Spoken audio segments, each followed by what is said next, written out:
And curiosity asks, what's across the street? And monotony says, that's not the plan. Exploration says, it is now.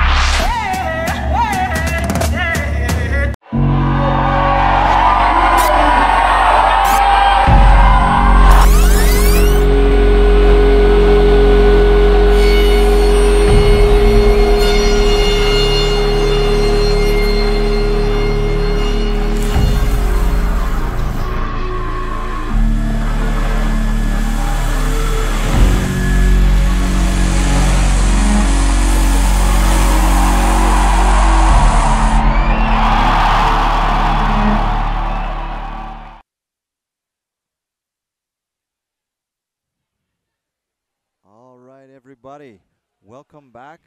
2019 Open Bouldering National Finals. Pete Woods here with Elise Sutton. Elise, how you doing? I'm doing great. I'm so excited to see how these climbers will do. They've been working super hard over the whole weekend. Came out of a super hard semifinal round, if you guys tuned in to watch earlier. And we did a walkthrough with the setters to see these final problems, and they are definitely going to put on a show. Yeah, absolutely. There is no doubt that we are going to get a show. Let's give a little shout out to our sponsors, MEC, who is the overall series sponsor for the 2019 National Series events. And then for this event, obviously at Boulder Climbing Community in Calgary, where it's a balmy minus 29 degrees. We have the North Face, we have Lululemon, we have Satva and Outdoor Research, who are partners for the event. We have Nice Climbing, we have Adventure Sport, we have T-Door Tea, Citizen Brewing, which is a local brew here in Calgary. We have Blocks, makes really nice small volumes. And then we have Boulder Coffee, of course, Rhino Skin, Routine, Scarpa, Friction Labs, Beetroot, True Bew, Kombucha, Mission Health, Mountain Surplus, and Flash Climbing, of course. So, a pretty good list of sponsors. For an event this size, we absolutely need to have sponsors of that magnitude. That's what makes the world go around for us. Until we're at a point where we are super sustainable, of course, we're going to need sponsors. We're going to need volunteers. The amount of effort that goes into a comp like this, Josh and Reagan, owners of Boulder Climbing, have been putting in a ridiculous effort all weekend long. The volunteers, judges, who are also volunteers. Yep. The CEC guys are here, making sure that we are following all of the right rules. They've done a wonderful job all weekend. The route setters, of course. We got to give a lot of respect to the route setters for the effort they've put in. They've been here all week. I think they started setting on Wednesday. And have not had much sleep all weekend. So. No, not at all. And they are. They generally look pretty stressed, but they've been pretty happy with the boulders and the rounds and the separation and the expectation of the show we put on so far. Yeah, and they should be. You definitely got the right amount of separation per round. You're really looking in the qualifier to split up the top, so you're not using the semifinal to split up, because then often you'll need to tweak the problems to make them a bit harder. So there was definitely not actually a lot of tweaking that had to happen for rounds. So that's definitely a little bit different as we see route setting evolve. You definitely see a lot less of that tweaking after the fact and more confidence in what was originally put up. Yeah, they know it's almost, there was a point where there was such a huge diversity in the top 2 or 3 climbers in the field and everyone else who would come to nationals because it was in their province or on their half of the country. So you had a lot of local climbers competing in nationals, and now you have the field is really, really deep. So you can set hard boulders, and they are just going to have to sort it out. So we're going to start with the intros. We are 100% on time. Coming out for the ladies, we're going to introduce them from 6th to 1st. So we got Mika Hasoy from BC, Alyssa Weber, Madison Fisher, Paige Bakhtischuk, Allison Vest, and Alana Yip. They ran them out quick. Usually it takes them a long time. I got to herd them up, but they're ready to roll. Yep. Those are your women finalists. No foreign nationals, so we are at 6. That's exactly how it should run. So out for the men, Zach Ritzerchin, Jay Halawach, Lucas Yoshida, Guy McNamee,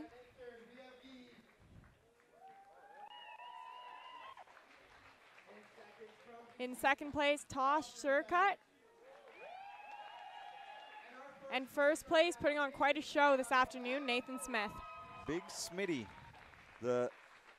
throwing it down from Montreal on the men's side of things. It's a pretty good split. We got a little bit of the east, a little bit of the west on both sides of the field. And we're seeing a lot more youth competitors showing what they can do in the open circuit. Yeah, absolutely. We there's an interesting segue to that, in that there's a new missive from Canadian Climbing, which is a transition from the youth climbing circuit, so the top, the youth A, the junior climbers, into the open climbing circuit. So we don't want to just have youth camps and then open camps, and all of a sudden you're done being a youth climber, or you're a strong youth climber and you're ready to climb on the open circuit and you just get dumped into it. Yeah. So they're trying to run camps that have both of those groups together, so that as a youth climber, as you're finishing your youth career, for lack of a better, because it is now a youth competition career, you go to Youth Worlds, you stay in your categories, and then you get to join the open level competitors and see what it takes to climb on open level boulders and then open level World Cup boulders, which youth international boulders are difficult, but they are far and away from open level World Cup boulders. So we have this this important transition that we don't want to lose track of our youth climbers as they start to train with our open level climbers, and we want to keep both those programs running to a pretty high degree. So the way comps run, if you've never been to a finals or never watched a finals before, there are 4 boulders, 4 minutes to climb each boulder, and all the climbers come out one after another on each boulder. Yeah, and what's really interesting about this, and something that's unique to climbing, is really this collaboration that happens in the preview. So as they're looking at the boulders, as you can see on the screen, they're almost talking to each other about the options to the sequence. They might not necessarily commit with their competitors to say that I'm going to try this specific sequence, but they'll definitely use each other's knowledge, each other's strengths, to talk about what the options are for each of those sequences. Sometimes these boulders are just really difficult to solve. So having that sort of collaboration is really required and needed for them to solve them. And what that also does is it allows the route setters to set more complex boulders, harder boulders. So because they have this preview time, you don't have to lose a minute of your time looking at the boulder and trying to figure it out for yourself. You've already done that. You still, of course, have to climb them. So the looking, and they get to touch the start holds, which is really not a big deal, but they'll do it anyway. Like, oh, what does the start hold feel like? Well, you've seen it. You get a small idea of what it's going to take to get off the ground, but everybody's a little bit different. So somebody might be previewing a really powerful rose move, and you're thinking, I'm going to do the splits here. Yeah. So, you were well known for not doing the same thing as everybody else, because you were always super lanky, and you also could do the splits and touch your toes. So not everyone can do that. When you're previewing something, you're not, someone says, oh, I think I'm going to do a rose move here, and you're like, I'm going to do the splits, and they're going to go, heck you're crazy. no. Yeah, you're crazy. I can't do the splits. So just because they're talking about it doesn't mean that everyone's going to try everyone else's beta. It's a sounding board. And you'll see some people prefer to preview a little bit more alone than others. And that's a method people can choose as well. They might not want to hear the other beta. They might think it might kind of put them in the wrong direction, where they prefer to just think in their own head. So you'll see sometimes that other folks will stay on their own, versus others will prefer that more collaborative approach. Exactly. And you might be a francophone and not speak any English at all and be stuck in your own. So you're sort of watching what people are talking about. You get a bit here and a bit there, but it's not necessarily, everybody is all in and let's all go in and talk about the same thing together. It's just an opportunity for them to preview together. Interesting, I talked to Nels Rassassen yesterday, and if you have been around climbing for long enough to know that Nels Rassassen was arguably one of the strongest competition climbers in the world for quite a few years. And he was saying that when he used to train with Jay Hollowatch, they're fundamentally different climbers. So they would obviously climb boulders differently, but then they would try each other's beta in training to see what it would be like to try it the other way. And he says he would purposefully block out other people talking about the boulders because he knew that he would just second guess what he thought he was going to do when he got up to it. Yeah. So there are so many facets to previewing, discussing, and then when the time comes and the clock is for you, you still have to just go and do what needs to be done. And as soon as you grab the start hold and go to put your foot on, everything might go out the window. Like, how many times have you pulled onto a finals problem and thought, I'm definitely going to do A, B, and C, and realized that that's nowhere near what you need to do? Yeah. Part of the art is really around, you're going to need to come up with that strategy up front, but you're also going to need to have that mentality of being calm, collected, resilient in the moment while you're up there to be able to switch your beta when you know that what you planned was not intended. And as we saw earlier today, tries count. So if you're able to switch that beta while you're on the wall versus falling and then having to try something else, that of course is the better way to do it. So you're definitely going to need to be able to find that state while you're on the wall as well to be able to switch your method. Yeah, there's a super important piece of adaptability, and that's the mental side of climbing, is what can you do when your plan goes out the window? Lots of things look good from the ground, and then things you discover that the movement is not exactly as they previewed. So they've trained and climbed enough to have an understanding of movement that, you know, if I'm here and here and my feet are here and I need to go in this direction, then I'm probably going to have to do this. But if you can't adapt and change your mind, between tries, one is one thing, but in the same try, you need to be able to make decisions and then adapt and move along from them. And then, as we said earlier, if you're watching the semi, there's a lot to be learned from every time you try a boulder. So if you fall off a boulder, at least now you know how good that crimp was that you thought you could jump to. Yep. Or you know what that footwork looked like. Now that you've got it wrong, you have an opportunity to correct it. Exactly. One thing you'll notice is as they're previewing the problem, they're moving around quite a lot. They're not just statically looking at it. They're looking on the underside of the volume. They're looking at the overside of the volume. They're looking at the texture. One thing that's super interesting in this round is they're using dual text volume. So if you'll see on the left side of your screen, the bottom of that volume is actually shiny and slippery. So it's not only previewing what holds are available to you, but also what's the texture that's going to affect the movement that you're going to need to force yourself into. So definitely understanding all those components that are on the wall is going to help you come up with your own strategy. Yeah, absolutely. Phil, that's a dangerous question. I think it's funny that you asked that, because I know that you would be mad if someone asked that while you and I were doing a broadcast. But I'm going to let Elise answer that question. So there's a question here asking me which boulders look the hardest for the ladies in finals. One thing that I've loved about the setting in this competition is that I don't necessarily feel like one boulder is harder than another. I feel like they've done a really, really good job of setting consistent difficulty with different style, which is what it should be, because you don't want, we mentioned this a little bit in semifinals as well, if you have one boulder that is one style that's harder than the rest, it's going to favor the climber that is able to climb that other style. So you definitely want that consistency. And I think they've done a really good job of that. I personally am not so good at the pressy style boulders, so the slab style volumes are not my favorite. So I think number 1 looks the hardest. Number 4, I love that sort of overhanging power, so I think I prefer that style that they're previewing right now. That's a pretty good answer. And bonjour Jean-François, ça va? Les amis à Montréal.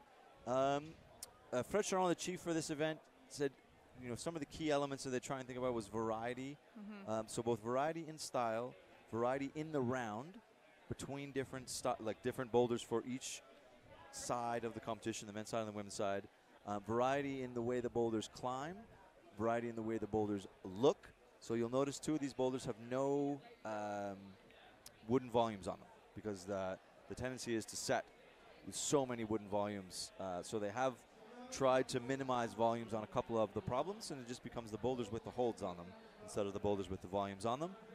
They want to test different movement, as we said a few times over, visually different, movement related, different areas of the wall. So they want to let all the climbers across the rounds climb on all the different angles available to them. So they want to get powerful boulders, they want to get vertical boulders, they want to get slab related boulders, and then there's a little bit of everything. So there's a power slab in the finals, and then there is, you know, careful, steep climbing. So we are going to get a little bit of everything in this finals. We are going to crown a couple of national champions when it's all said and done. Maybe somebody new, maybe for women and men. Who knows? Yeah, the odds of us getting a new champion on the men's side are 100%. Yep. And the odds on the women's side are somewhere 2 out of 6. Yeah. Paige looking really good to challenge those top 2 spots. Alana and Allison really do look head and shoulders above everyone else. And that's the way they've been climbing for the last few years now. But the younger climbers and some of the, seasoned climbers are starting to catch up. So Paige showed a lot of class, a lot of power coming up there. Madison Fisher as well. Alyssa Weber, a long-time finalist. Pretty much everything she shows up at. Yeah, She's I'm sure right she was happy to see the 4th power boulder, and I'm sure she'll push through that one. Exactly, and then Mika Hosoi has been a long-time competitor as well. On the boys' side, a real interesting mixed bag. You got 3 or 4 people in here that have never really shown themselves to be open-level finalists.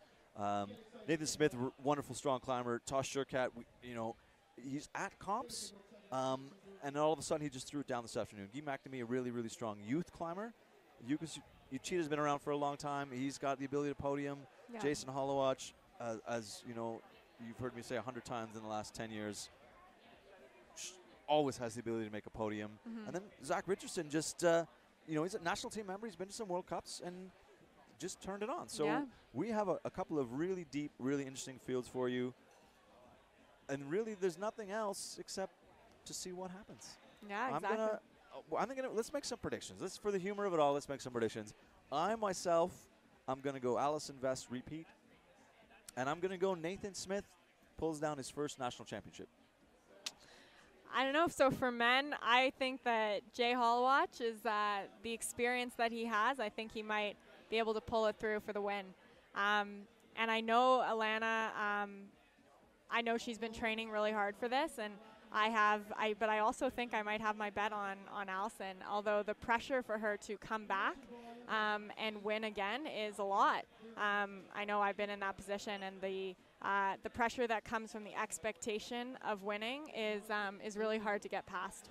Yeah, absolutely, and there is pressure, of course, that you'd be wrong if you thought that Canadian Nationals was just sort of an also-ran so that we can pick people and put them on a national team. We are at a point now where our program is being developed to develop our athletes to compete on the World Cup. So, yes, in the past it's been Sean McCall has been our international athlete of note, and he has been really of note. Like on the international stage, Sean has been as good as anyone in the last 10 years. But a couple of these men and women have climbed at World Cups. You yourself have climbed at a World Cup or 2.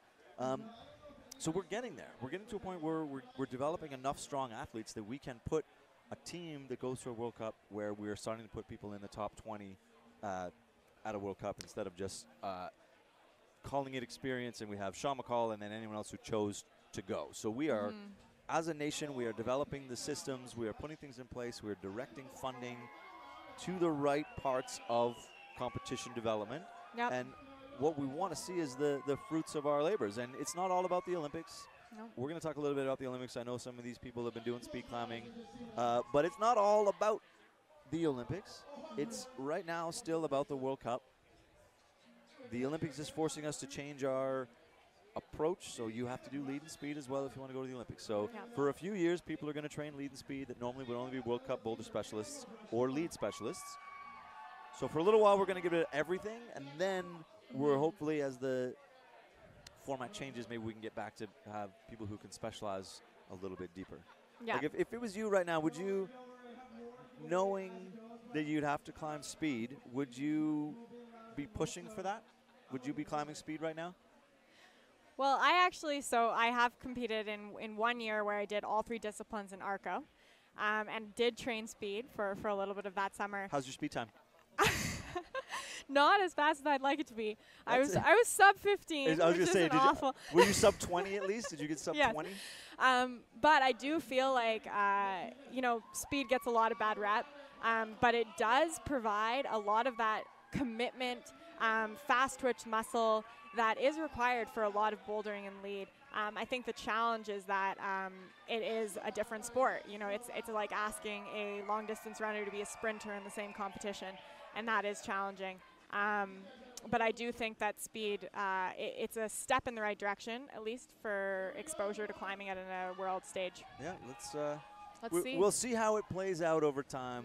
We can make all the predictions in the world about Olympics and boulders trying to climb speed. But for now, we got Open Nationals finals kicking off here. Zach Richardson, Mika Hosoi making moves immediately. This is the boulder. The freshest out. There's no time to re-preview. It's just time to go get it done. So Zach pushing and squeezing through these volumes. Mika moving very slowly, and both of those are as designed. So that first boulder, you got volumes and cupping and lots of options. And here we see Mika needing to be careful while she pushes out. Yeah, Casey, we'll come back to that. You are 100% correct. See what Mika's looking. There's a down by her hip is where the zone hold is, and you need to use a lot of that right foot. And this is looking as they described, where it's uncomfortable until it's almost a fall into a secure finish. So you're going to see as people get through that move, it's never going to look pretty. No, but it might, right? Somebody might get the balance just right, and once you're in the right position and you've got a little bit of flexibility up there, you might be doing all right. Zach choosing slightly different set of options through these triangle volumes. Multiple ways to do this beginning section to bonus.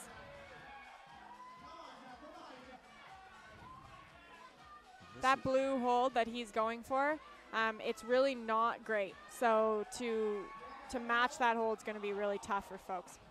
It's you need to be careful. It's slippery. There's really no good footwork in opposition for you there. Let's see Mika. Mika trying to get some purchase on that volume. Yeah, just finding the right angles.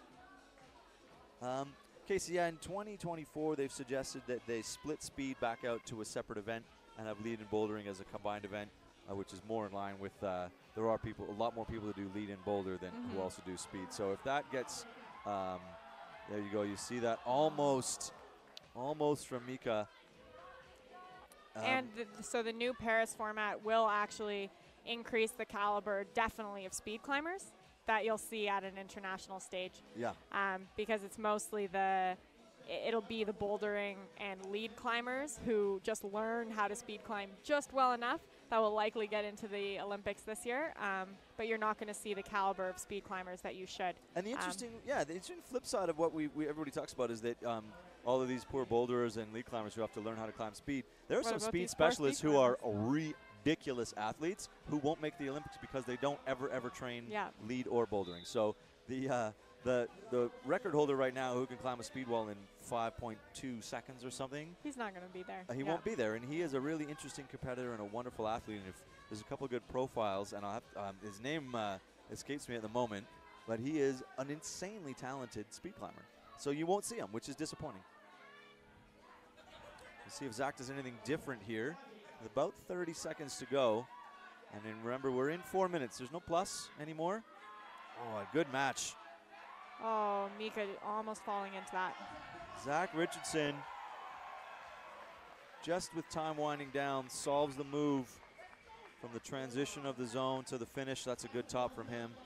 And Mika just rushed it a shade, really had it, and then didn't get established. That second attempt looked the closest for her, but she really needed to trust that pop over to the finish instead of going slow. Yeah, really interesting, right? You see Fred Charon with a coffee cup. Well deserved. The cheap setter. Alyssa Weber coming out, and Jay Hollowatch. So remember, in this format, we stay out until both climbers have finished their problems, either with the time or with tops. So we're not gonna run through one category before the other. We're gonna run sixth to first as pairs every time. So we're gonna see these two climbing together the whole time. Jody, how's it going? One of my longest, oldest, best friends that I've met through climbing. Owner of Coyote Rock Gym, and more notably, owner of North of 7, making delicious distilled spirits in Ottawa. Longtime competitor, former national champion. Lots of things to say about Jody. Alyssa at this top move. Is she able to? Oh. She rushed it too, and it's set to be more careful. It's set where you can use the zone to shift your weight over and get your foot up behind you and get more established before you tip over. And the women have read it as a bit of a, if I push up quite dynamically, I should get enough tension to hold it. Not saying that some of the women won't be capable of doing that, but it's definitely the harder way to approach the finish of that. Yeah. And you can't match that right foothold. It is a pocket with a dual textured outside. So you are tiptoeing in a very small space. And the same, that zone hold is also dual textured, I believe, on top. And they're suggesting that that match is going to be difficult with your thumbs. And yeah, and really pressing into the top of that zone for the women will be key for that transition. And as is the brushing. Brushing is super critical. Sometimes the brushers will brush, sometimes the climbers will brush. They're like, heck, you know what? I need to do this myself. I don't trust you. And it's a bit of a mental break. So brushing a boulder forces you to rest. Lets you take a minute, makes you take a good look. I want Alyssa get through. Super small jib for that right foot. Good, but very small. Jay was being careful here the first time, and he kind of came off trying to move very statically, where you saw Zach swing through. Definitely a little slower moving than Zach was on this transition. And in general, and Jay Hollowatch is a measured, careful. Alyssa looking much better. Just lost a little slip. Yeah. And the route setters will purposely make this first boulder a little bit uncomfortable. So you get out, you really need to be able to turn it on, and they're not going to give you an easy problem for that first one just to warm you up. The days of that are long gone. Long gone. You were supposed to be warm a long time ago, and you just need to deal with whatever gets thrown in front of you. And this is an insecure boulder. The finish is right there. It's within reach. If you're patient, you're going to get there. If you're impatient, you're going to just not have enough balance. The angles change in the wrong direction, and it's going to frustrate you. And a minute to go. 4 minutes goes quicker than 5 minutes. So although they're not brushing at the beginning, they're not previewing, you are only looking at 4 minutes. So Jay's going to wrestle back through these triangles. Move a little bit quicker. He learned his sequence through that. We'll probably see many different ways that beginning will be done. Really struggling on the transition there. Oh, you said it. You said the word. The S word. I did, Pete. I did. Alyssa hoping that second hand was going to be the salvation. So the struggle count is at 1, courtesy of Elise Sethna. Jay Hollowatch. I mean, interestingly, he does actually have time. It climbs very, very quickly. But they're both going to walk away. 5 seconds left, yeah, no more time. It's interesting in this format, you'll probably see climbers giving a lot more attempts, more effort, because you do have a lot more time to rest between boulders versus in semifinals, managing those tries to save skin, to save energy for the rest of the round is a little bit more of a challenge. But this round, the setters want you to be able to give everything you can on each boulder. Yeah, you get about 24 minutes, give or take. If everybody flashes it, it's obviously shorter, but you sort of minimum 15 minutes rest between tries, which is a long time. Some of these people actually think that it's just if you get 8 or 9 climbers in finals, they cool down too much. Yeah, so and you'll actually see people in the secondary ISO. So as people move through the problems, they're going to go into a secondary ISO where they can't talk to the other folks that are about to get on their problem. And some people will actually re-warm up a little bit. They'll get their arms moving because it is quite a long time. Yeah, you sit on the rowing machine and keep the blood flowing. What do they talk about in secondary ISO? I've only had a minimal amount of experience with World Cup, or now what we just say is finals format, where after you climb the boulder, you're hanging out with everybody that also just climbed the boulder. What do you talk about back there? It really depends on the competitor, and it also has evolved over time. I remember when I was competing at, I think it was in Ottawa for one of the nationals, and everyone was talking about their performance. Whereas now you see a lot of people kind of doing their own thing. You don't necessarily want to talk too much about it. Some people will talk, some people will stay in their corners. Nice. A flash from Lucas, and Maddie Fisher seeing what you need to do. There we go. See left foot high, which takes more time, more careful climbing required, but atop, which is far more valuable Yeah, than not a top. exactly. More movement, less, a little bit more secure. So definitely takes that patience. Absolutely, and it's awkward to get the foot up, and the reward is atop of the boulder. So a couple flashes from the the fourth place qualifiers, Maddie and Lucas. They'll obviously be pleased with that, and then they'll. So as you say, people they might not be talking to each other, but if I'm Zach and I'm Jay Holowach, and it took me 4 minutes to climb that, and Lucas just showed up with 2 minutes to go, he topped the boulder, and he did it quickly. And similarly, folks coming out, so now Guy is going to know that that the person right before him topped. So that puts a lot more pressure. There's no kind of cutting it out, putting earphones on.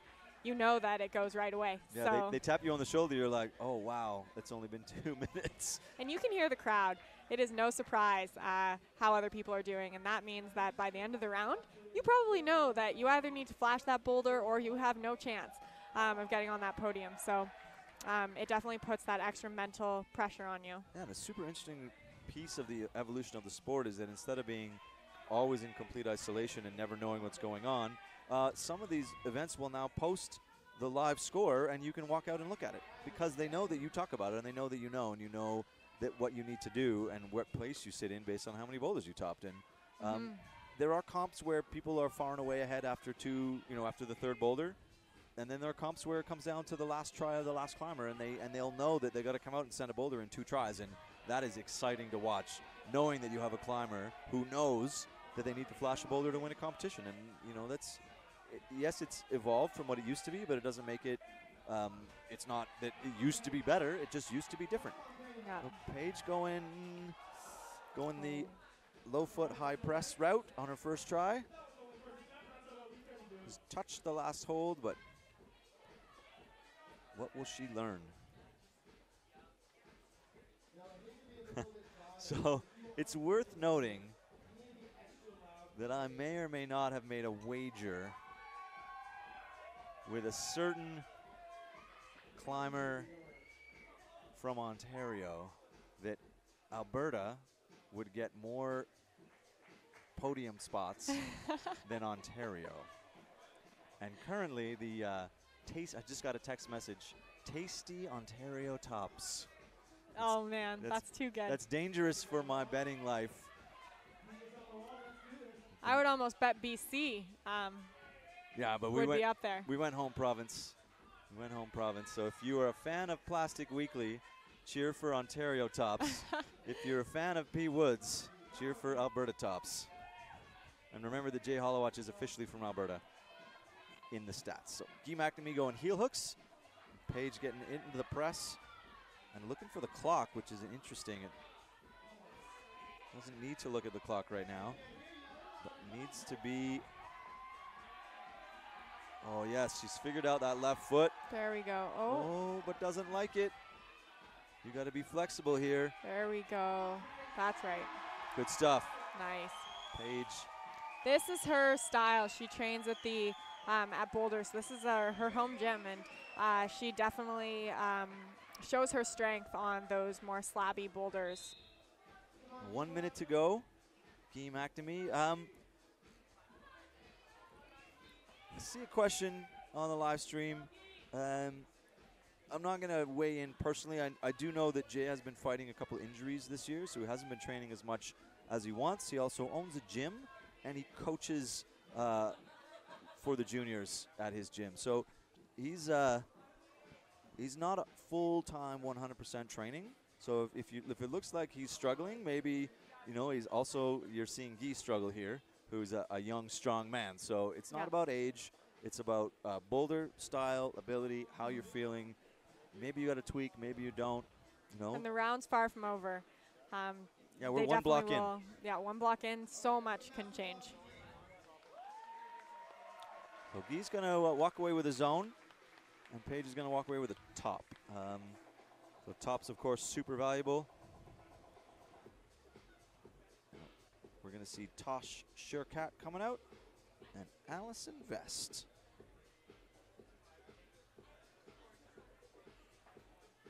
A It's interesting the creativity that and thought the route setters will put into the men and women's problem and how it might run. So the route setters had said that the men's one problem is a lot longer in length but moves a lot quicker, whereas the women's problem is shorter but moves a lot slower.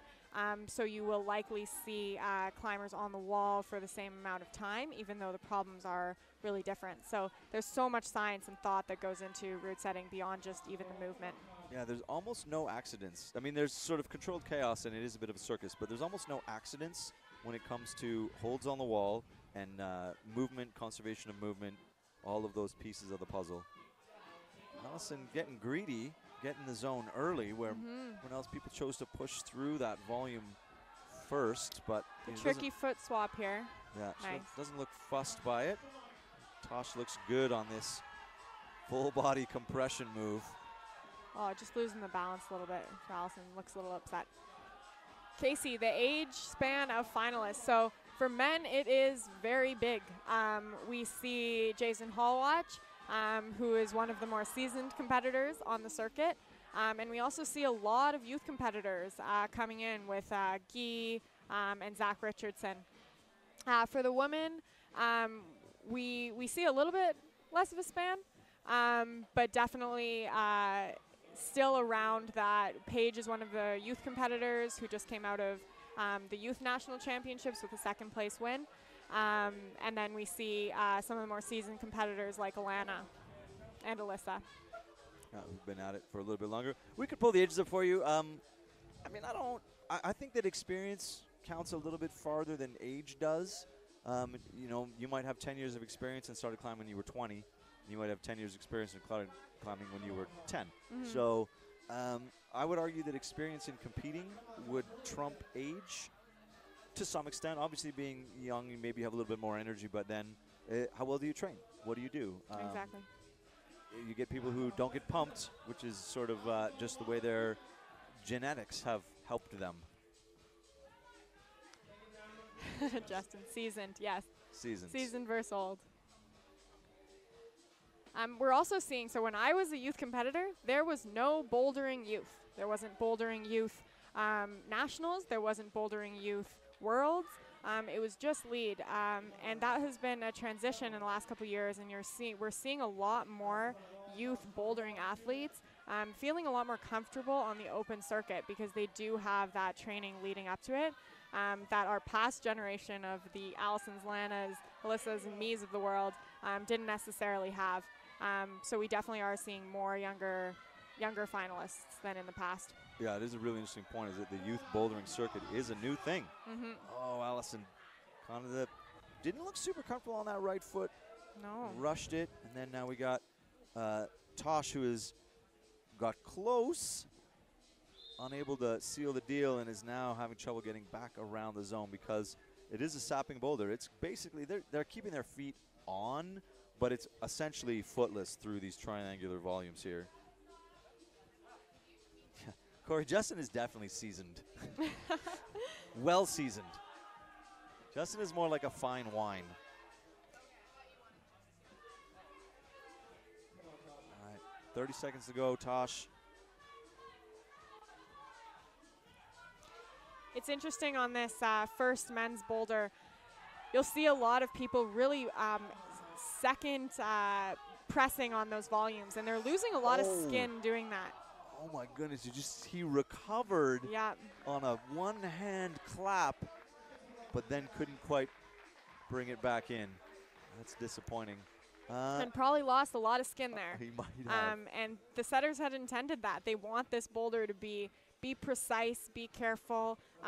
Don't necessarily have those dry fires because it will affect the rest of your performance as you move on when you lose that skin. Oh no, Allison looks, oh no. Oh dear. So we didn't see what happened, but she is getting some help. Back to secondary ISO. Maybe a twist, maybe a funny landing. Hopefully we'll see her back out there. Yeah, hopefully nothing too serious. There's some good therapy back there, so hopefully we see her out, but if we don't, we hope that she gets a speedy recovery. We are not the NFL. We're not going to have a sideline locker room update in 30 seconds or less. So let's take a second to give some good thoughts to Allison Vest, who hopefully didn't do anything serious. Oh, Bonnie and Mig on the chat. This is good. There's a lot of people hanging out on here. This is good. I love you too, Justin. All right. We have got our top 2 climbers on the first boulder, Nathan Smith and Alana Yip, both having a good look.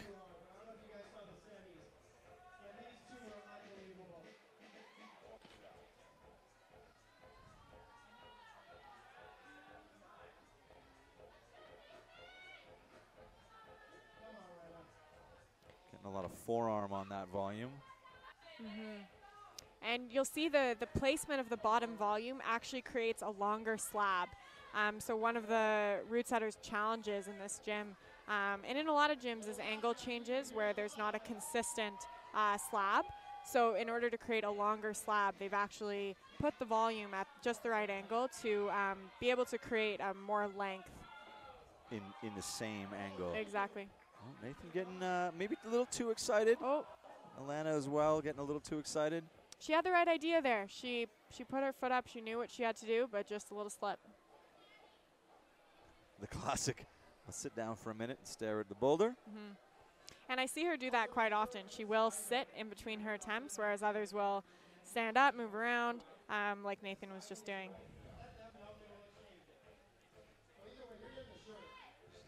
Focus. No, it's an interesting set of parameters that we put on these athletes. It's pretty loud in here. There are, a fair number of people shouting and yelling, but it's just you and the boulder and a big spotlight and a bunch of people yelling, and it's hard to focus, and it's important to find your way to reset after a fall. Yeah. And then on the flip side, that sort of energy is what gets these athletes up the wall. They need that sort of focus, energy, crowd to get them up. So it's a cool contrast in that way. Alana being a little more careful, but looks like she's setting up to do exactly the same thing here. So she just didn't trust believing that first sequence. She's believing that she can just stand up strong and hold the tension from her fingers to her feet. Nathan getting it right this time across the zone. There we go. But still got to release this toe hook. No problem. Nathan Smith staying in the running.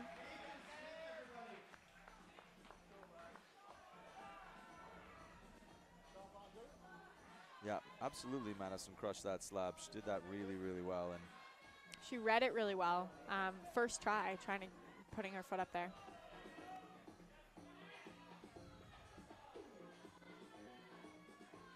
About a minute to go, so not a lot of stress yet for Alana.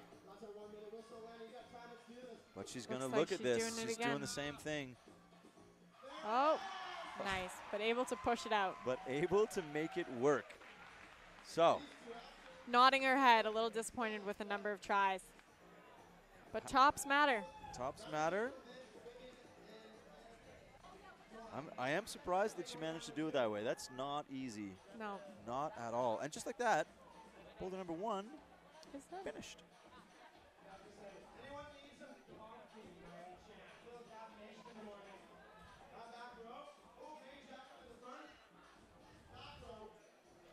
So right now they're in that secondary ISO. They're moving in to that next problem. Hopefully Allison's okay. We haven't heard an update yet, but we'll make sure we keep you guys updated.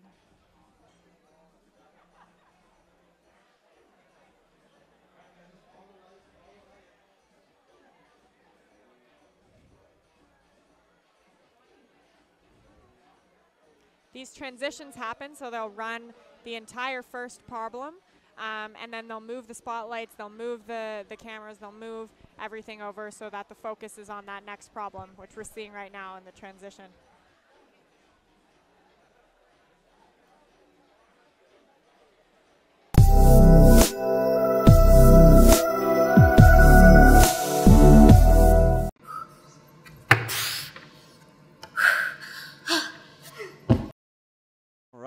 we are back. So we're going to try and run some of the commercials for you from our sponsors. This is not...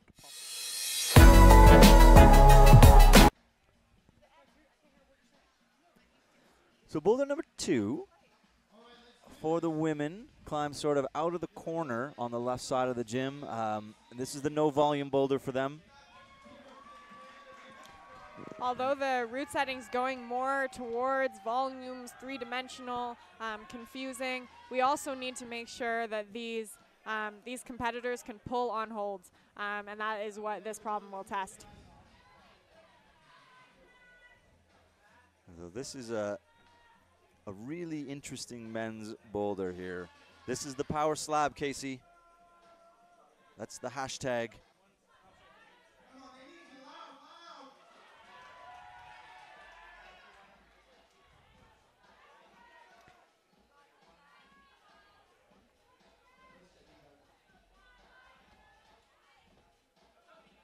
Mika making her way.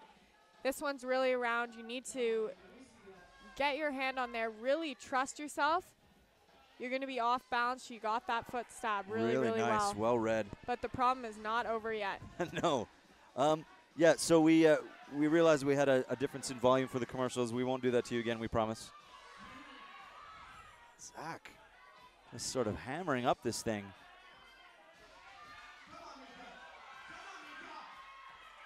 Super good by Zach. Really well solved. Not the most difficult men's boulder. It is straightforward. There's no secrets in it, really. If you can keep it together and squeeze and push, you'll be all right. Whereas this boulder here for the women is for sure a little more tricky in terms of those foot movements. You got to be able to read the foot stab. And after so much volume climbing, you actually need to pull on your arms, which sometimes is actually a hard transition when you come from a first boulder where it's a lot of balance, a lot of transition, a lot of footwork, whereas this one is really a lot of pulling. Jeff, the lights aren't actually that bright. It's just it doesn't translate as cleanly on the screen just because you got to adapt for the change from bright to not bright. So they're not blinding the climbers, I promise.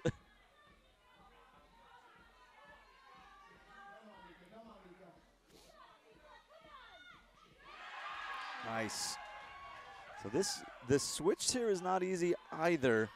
Just getting the zone does not mean that you have moved through it. That's for sure. No, and you want so badly to be able to grab the underside of the one attached to the zone, but you're not able to. So you really need to be able to commit to that other one and then be able to do the switch after. As tempting as it is to try to get that underside. Yeah, and you saw a really good angle there on how bad that crimp is. It's no good. I mean, she's out of breath. Either she's trying to deep breathe to slow something down, or she's out of breath from the physical effort. It's a powerful boulder right here. It's gonna take a toll. I see a note there. Second place for Sean McCall at the CWIF comp, which is that's a really good result. That's full of heavy hitters, that one. So congrats to Sean. Let's see what Mika's subsequent attempts look like. Nice. And you'll see she kept her left foot on the top of that volume. That's going to put her in a bit of a funny position to once she catches that next one. So being able to commit and put your foot on the top of that volume, your right foot, even though it might feel uncomfortable at first, is going to put you in a better position later. So thinking about that. And just, out of energy. Sort of one more for the crowd, but running out of gas along the way. Still smiling.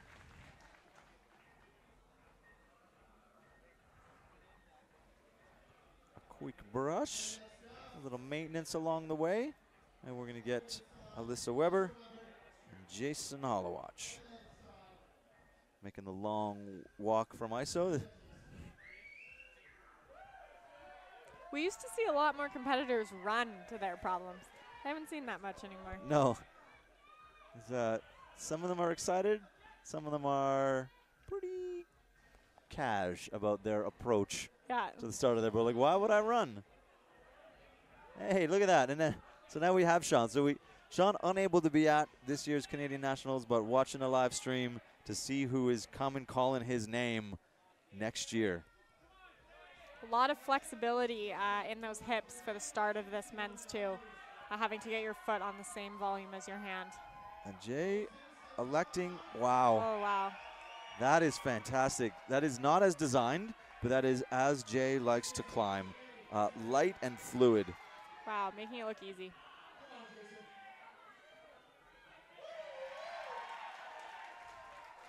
Looks, I mean, I'm gonna say this is gonna get topped by everybody, so you got to stay in the game with that one.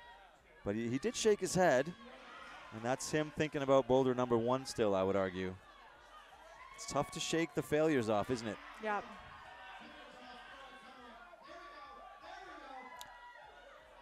Now she's set up with her right foot on the top of that boulder, top of that bottom hold, so that'll set her up a little bit better. Still not easy. No, still not able to hold that barn door. There is a suggestion that you might be able to match the zone before you get that right hand out to the hold after the zone. You know, we'll see if anybody reads it that way or has read it that way and then decides to try and execute it in that way. Yep. This is a super physical boulder, so we'll likely see her rest a little bit more between the tries.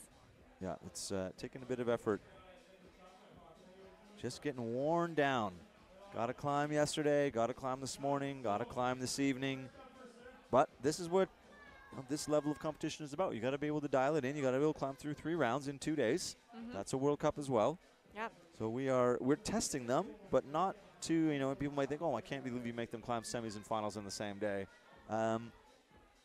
That's the only way to do it. You don't want to climb semis after qualifiers. That's way more work in the same day than semis and finals. So minute and change, minute and 40 actually, lots of time. She's choosing to start this boulder the opposite way, facing out than Mika did.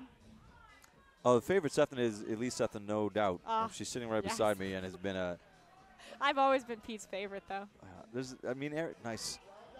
Eric has dipped into the favorite Sethan conversation occasionally, but really he's the underdog in the favorite Cessna conversation on the regular. So right now it's 100% Elise. Look at this is showing. Oh yes, there lots of power there. Should be over now. Yeah. Really well done by Alyssa. She's a very powerful climber. She always has been. So pulling on holds is definitely a favorite for her. So I'm sure she was happy to see this boulder. Yeah, that's a good lock off no matter how you slice it. Good work. See lots of people sipping on citizen beer through the crowd. That's exactly what we want to see. Keeping the audience fueled. Yep.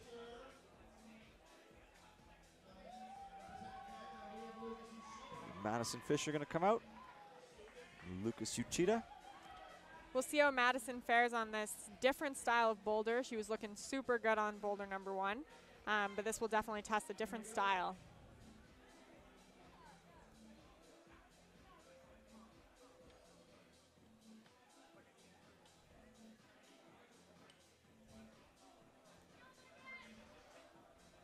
So the interesting thing about, you know, people might say, oh, this boulder number 2 for the men is too easy.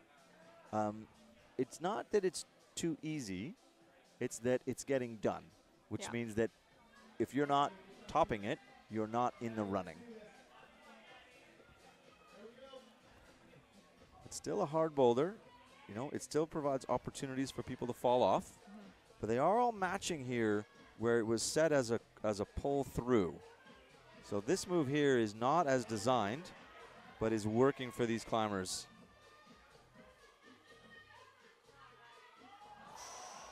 Madison really moving easily through these moves. I mean, a couple of saves on some foot slips. Oh. That's a good top from Madison Fisher. Definitely putting herself in the running for a podium spot. But still, lots of boulders to go. Everything can change. You just saw Lucas take a slip, matching the finish hold. So it's not over just because you're touching the last hold. And on a boulder like this, where the difficulty might be a little bit easier than others, and we might see more tops, those attempts to top will matter a lot. So slips, like what we just saw Lucas do, will matter. So I'm sure he'll turn it on for this attempt. Ooh.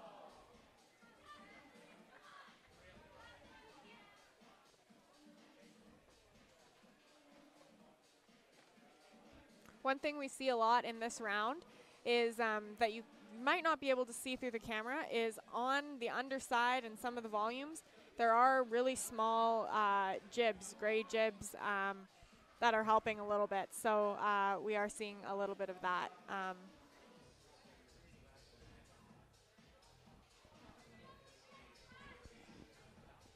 Lucas with a quick look at the clock. See how much time he's got to run up this thing. I mean, it climbs in 20 seconds or less, so there's really no danger. But now he's stuck in this movement pattern that is not the ideal movement pattern. So it's more powerful than as designed, which is sort of just a pull-through on from one relatively good hold to another relatively good hold, and he's choosing to make it a very low percentage move. I mean, as have the 3 climbers before him. But because it worked once, he's likely to keep trying it again versus a different sequence. Absolutely. Which can sometimes be a really hard decision to make as an athlete. Do you keep trying what worked once, knowing that it worked once, or do you switch your sequence knowing that you're falling, trying it again? Yeah, and he's burning some energy, so it's getting more difficult every time he tries it, and maybe a little bit of frustration's trickling in. He knows, as you were saying earlier, that the first 2 climbers before him got this thing done relatively quickly. Yeah, he definitely knows the pressure's on.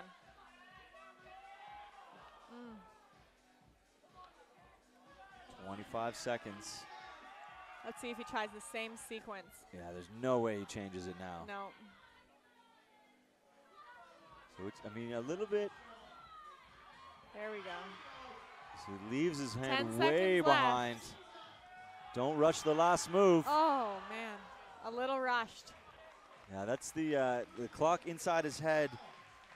He had time to slow down that finish match, but you know, he didn't have time to look around over his shoulder, and the clock in his head definitely was running quicker than the clock was actually. And he's going to walk away without a top on a boulder that you might need the way it's being sent at the moment. Definitely. Guy McNamee. Smiling. That's a smile from Guy. Definitely. If you know the McNamee brothers, that counts as a smile. In contrast to Paige, who's one of the smiliest competitors out there. Yeah.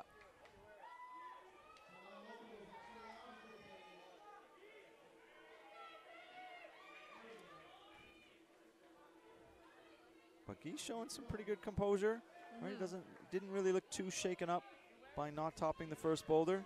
And we'll see. Maybe it was just those first 2, Zach and Jason, making that look easy. But maybe this boulder is harder than they made it look.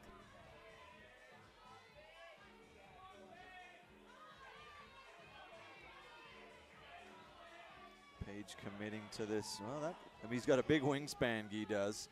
Paige getting a foot stab before the match, which is also interesting. And Guy looking calm, cool, and collected. Really good. With a flash of his second boulder. Paige choosing to get that left foot up higher. I don't know. Yeah, that puts your hips way out. It feels good. Well, actually, we discussed that. We asked Fred, you know, do you think they'll get that left foot up behind them and kind of tuck a drop knee? He's like, they might try, but it's going to make the barn door a lot worse.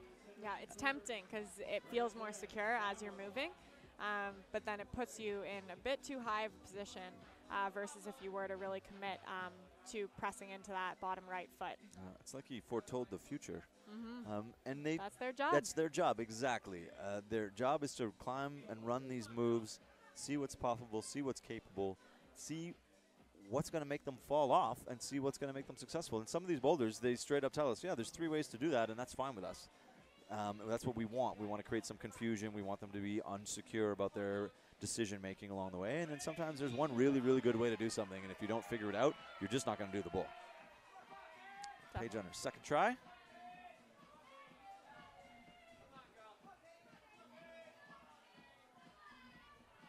She was really secure in this transition as she moved her feet out.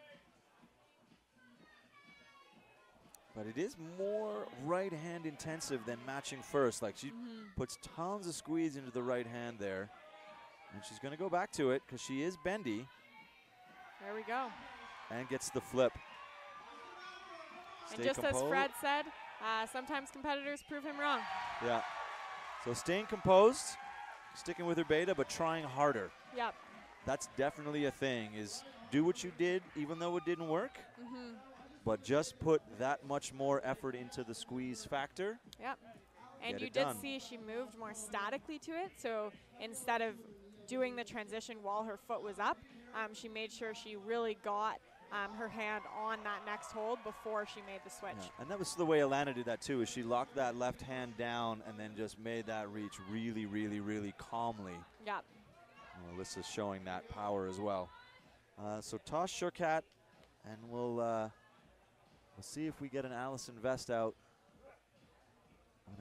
At the moment, it doesn't look like we are getting Allison coming back out, which is really, really, really upsetting for her, as well as, for her. We want to see her climb. We don't want her to be hurt. Hopefully it's not serious. Maybe it's just serious enough that the suggestion was that's not something you should keep climbing on. Yep. She'll get invited to the camp based on making the finals here. So disappointing to not have a chance to repeat as national champion. But her World Cup dream is not over. It's a little hiccup. So send best wishes to Allison. Hope that she's all right. Thanks, appreciate that. And it is interesting, even from a setting perspective, the difference this year versus previous years, where the goal and objective of the competition was to choose a team. The top made the team, and this year that is different. Instead, now they're just invited to a camp where selection will happen per competition. So it actually creates a little bit more excitement for route setters, where the goal is not necessarily to emulate exactly those international style boulders, and they are able to be a little bit more individualistic for the specific competition. Without that intent. And luckily, in this case, it also means that Allison will still have that chance to be selected for World Cups, which is likely why she's not going to push this injury further. And in previous competitions, maybe we would have seen that just so she would have the chance to compete. She might have pushed that a little bit further, but we see her being probably a bit more smarter and able to make that decision knowing she'll still have the chance to compete. Yeah. So here we see Tosh doing the sequence as it was designed. Took him 3 or 4 tries. He missed it a couple times on the way. Getting his mitts on that flat hold scoop. And careful to the finish. It's not over. Nope. As we saw a few people coming off right here. Really good slow movement there, but still unstable. He's got to get the balance right. Hips got to come through. He's a little high on that hold with his left hand. If he were to move it a little farther down, he'd be able to get a bit more purchase. Well, he's got time. He's got 1:10. Not a lot of time, but he needs to take a little rest, getting the crowd into it.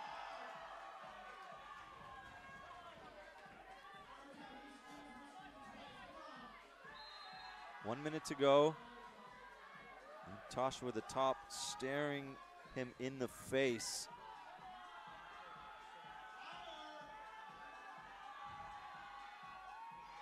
Good stuff.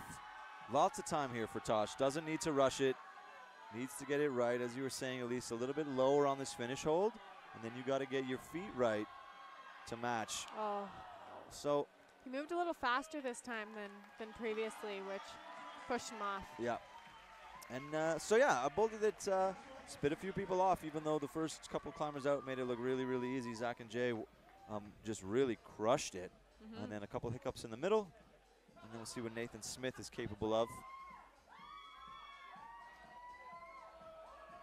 Some fan cheers for Tosh. Yeah, I think he might be a bit of a favorite for some of the fans in the room. He's a handsome man. Yeah.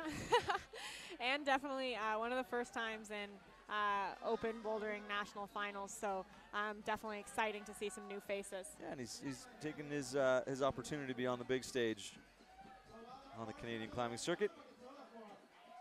So Alana and Nathan now is going to close out boulder number 2 for us. So they'll have that, you know, after you've come through a couple of boulders, you're a while from your preview, so you got to take a minute to just remember. So there's still a short preview for sure.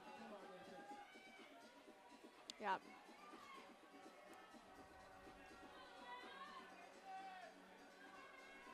Using that forearm. And back. And lower back and maybe a heel. Just trying to get all points necessary. That first move for the men, it's definitely a little bit more difficult if you're tall, but overall, throughout the round, you're going to balance it out, whether you're tall or whether you're shorter. Yep, tall, small. How mobile are you? How flexible are you? How strong are you? Those are going to be the great equalizers versus an extra few inches in height. Even from the beginning of a boulder to the end of a boulder. Alana going, oh, she was looking for a toe hook. Really hard to get that right. So you'll remember, of course, that attempts matter. So although we've seen quite a few tops of this boulder, when you start looking at attempts, that's how we split the field up. Smitty getting it right this time. In a smooth reach. Oh, he's going to come back and go to the wide compression style. Yeah, and he's tall. It fits his style. Yeah, it does fit his style. You just see the confidence with which he grabs the finish hold. He's got vice grips, whereas Tosh looked insecure with one hand on there. Nathan knew there was no doubt he was going to be able to match that. Yeah, and really using his palm to push in there to get the opposition he needs.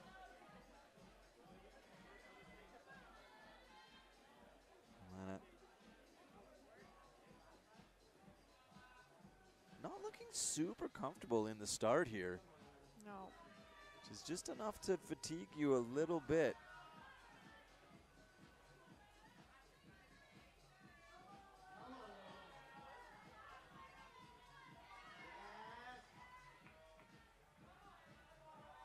And she is going to try and do very similar beta to what we saw Paige do. And it works. I'm just going to make it where it's a good shot of that crimp there. Should be over. There we go. A little hop. So getting the top that she needed to stay in the running. A couple of tries to make it interesting.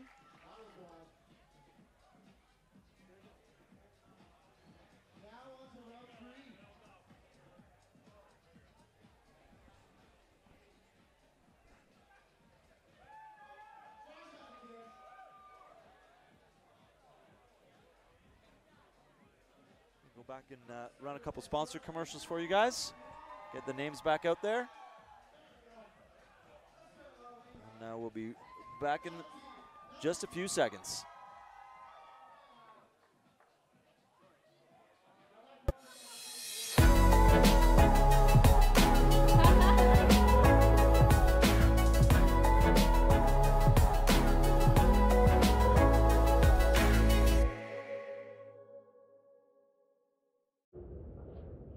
When curiosity asks, what's ahead? And fear says, let's go back. Exploration says, let's find out.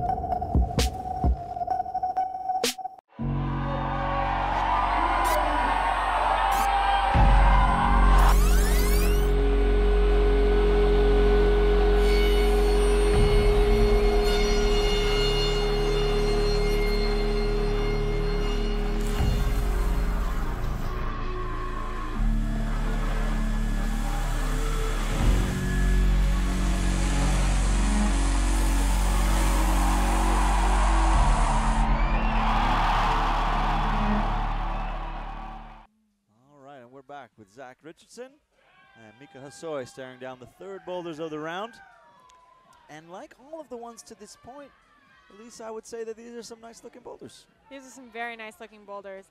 And we'll see that a lot with Fred as a head setter. He definitely doesn't just think about the athletes, but also thinks about the audience in the show.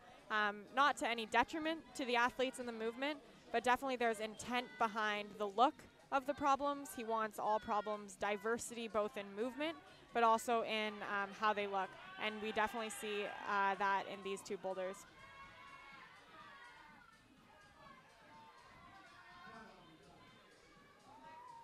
I apologize if the commercials were a bit loud. We're going to try not to do it again. Zach kind of pushing through. This boulder is the hallmark of pushing and pulling. So there's not a lot of things to grab until you get to the very, very, very end. But he's making good work here. He's been climbing well so far. And ultimately, there is a tiny crimp under that left-hand dimension volume, which is of no help anymore. And then his shoe friction let him down.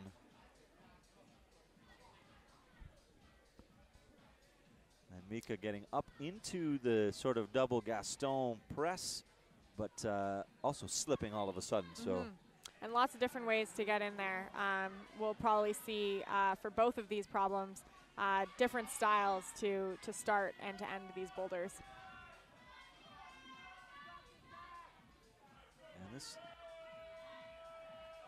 And they're giving them options. They're making them think about it. They're okay with however you want to get through here, left hand, right hand, push, pull.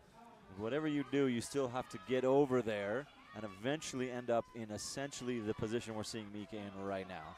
And one thing you might not be able to notice is on her left hand where her thumb is, there is actually a very small gray jib that she can press into. So you saw she was really engaging that thumb. We might see other competitors press with a palm, and that will definitely help them. But you'll need to notice it in your preview, and sometimes when it's the exact same color as the hold, you really need to be intentful about where you're looking. Good press there. A good look at the start of that boulder. One interesting thing to note is they've been using, so Dimension came out with dual text volumes, which is pretty cool. They're the same color gray, so you can't see it. But the underside of that volume he originally pressed into is actually smooth and slick, which makes that move pretty hard. And they actually added where he's crimping on the right side of that underside volume, a little bit of texture. So you still get a little bit there, but definitely that dual text is something new that competitors are only just seeing. Yeah, new and old. It was around a long, long time ago, and then we've brought it back. Yeah, you're right. But in a different, new way. Exactly. It used to be on holds, and now it's on volumes.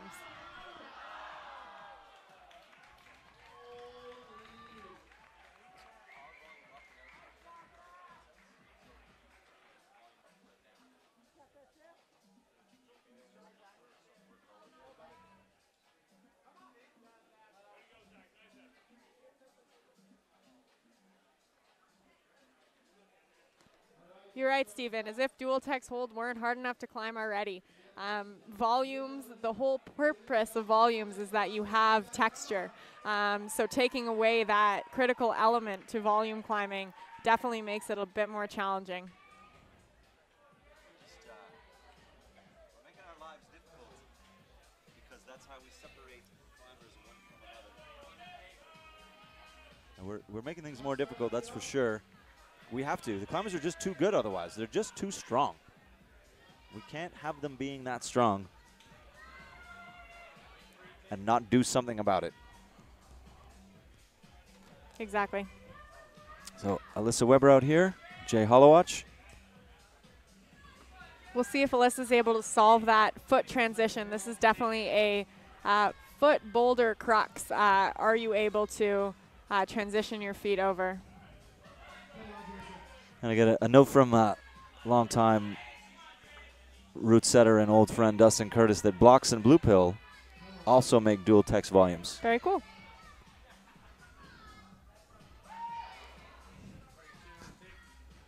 Jay resetting his neck. you'll see on the underside where Alyssa's right hand is, there is a small gray jib, so that's helping them just get started.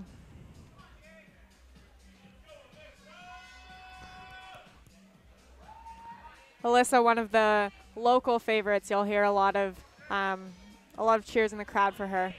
Yeah. Oh, good work from Jay.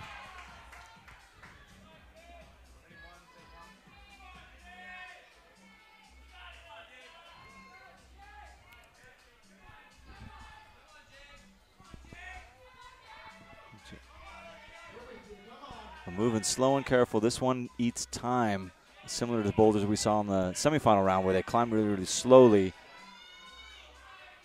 Yeah, definitely. There you'll see Alyssa got that toe hook on the bottom. Just helpful enough. Yeah. Jay getting into the squeeze, but not out of the squeeze. No, they're really making us trad climbers here, climbing a lot of chimneys this weekend. As you say, testing all styles, not just tiny crimps and big pinches. Oh yeah, Alyssa. Really good from Alyssa. It's pretty much over at this point, but you have to come around the corner before you can match that last volume.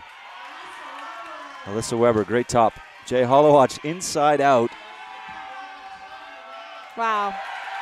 Really good. 2 tops from some of the most seasoned competitors. Definitely been on the circuit for a long time, know what's up. Yeah, Zach unable to make that finish of that boulder work for in the time he had, but Jay able to get it done on just his second try, so that's wonderful. And that men's problem is really one of those routes that if you had a lot of time over maybe a week of projecting it in the gym, it's going to feel a lot easier over time. Definitely a lot of learned movement, being able to transition through those volumes. Yeah, and there's an interesting perspective. People come in and they get just a couple sponsor shout-outs here. MEC, the event sponsor for the series, the national series. The people come in the gym and they'll try the boulder and think, oh, that wasn't that hard, I did it. But it took them 2 hours and 43 tries. Yeah, So or they've maybe seen the competition beforehand. Oftentimes they'll leave some of the boulders up. People will try it after, and it's a different mindset when you're in a competition. I personally actually compete better in competition than I do in training, and I'm sure a lot of that adrenaline these competitors are feeling today. Yeah, absolutely. And interestingly, when I was being part of the Bouldering Project competition series, the Boulder Fest this last year, they pull the finals problems down immediately and don't put them back up. So like, you want to climb finals boulders, make it into finals. So before they're done the awards, the bottom third of all of those finals boulders come off. Yeah. Really, because kids run out of the crowd and try them immediately. So they immediately say, no, you want to climb finals boulders? Make it into finals. Madison Fisher getting it sorted out.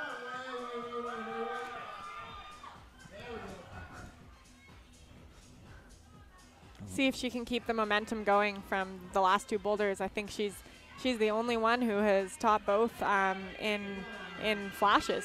So. Yeah, so I think she's the only one who's flashed both. You're right there. And Lucas a couple swings. Oh, look at this. Interesting style. That is, I was wondering if anyone would try that. I asked Fred. So tall. Awesome. And technical. Madison Fisher showing some real class here. Is she able to transition to the left of that volume? Yeah, got to come around the corner to finish, even though you might not want to. It tricks you a little bit. You want to get your foot up, you want to go high, but it is a lot easier if you stay low and transition under.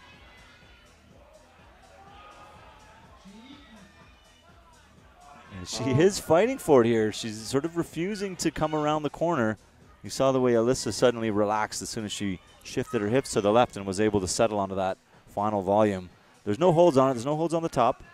And the angle's not very good. You got to be very careful not to grab at the top of the wall because that will send you out. No grabbing the top of the wall. So you'll see she's shaking out her right hand. She's thinking that the attempts matter, so she's not going to jump down. She's going to hang out here and try and get it right.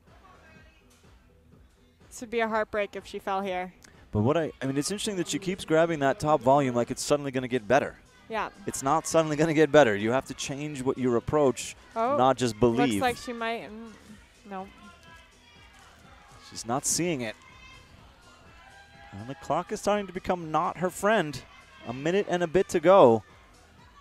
And if she slips after spending this much time, it's going to be really hard for her to she'll get be back on the up mat. there. Exactly. She'll be on the mat without a lot of time. Oh, she's transitioned over, but didn't like it. Lucas unable to make that first move stick. Going very dynamically, and there is a more static way to do it. This is, I mean, it's an impressive fight to watch. I'm hoping for her sake that she figures it out. She's running out of chalk, right? She's sweating. It's hot. The spotlights are hot. The pressure. And she knows there's a way. She knows there's a way. She just needs to figured it out. She did it. She did finally get there. Wow, she's out of breath. It was worth that patience. Agreed. You know, we said it was a bad idea, but only if it doesn't work out in the end. Yep. Well, Lucas solved the first move and then came out transitioning. He's going to look at the clock, and he's going to call it. So a little bit of frustration from Lucas.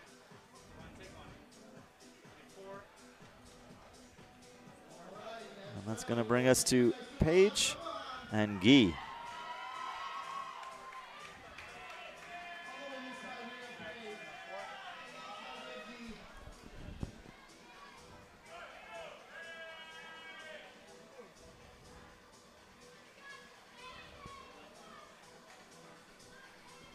The 4-minute flash.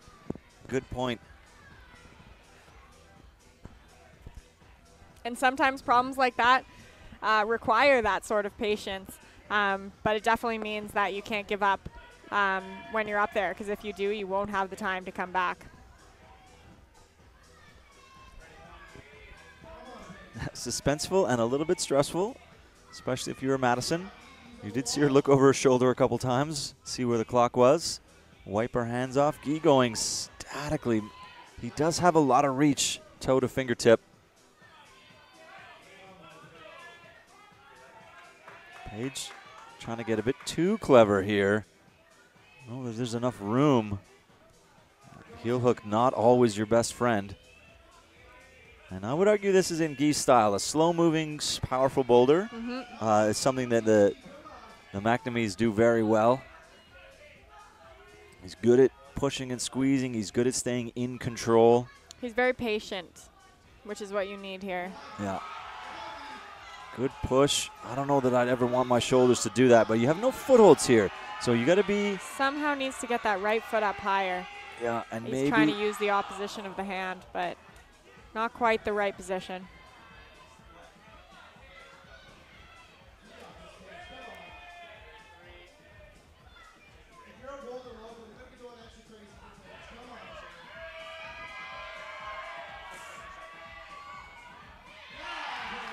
There we go, Paige figuring out that first move. About an hour.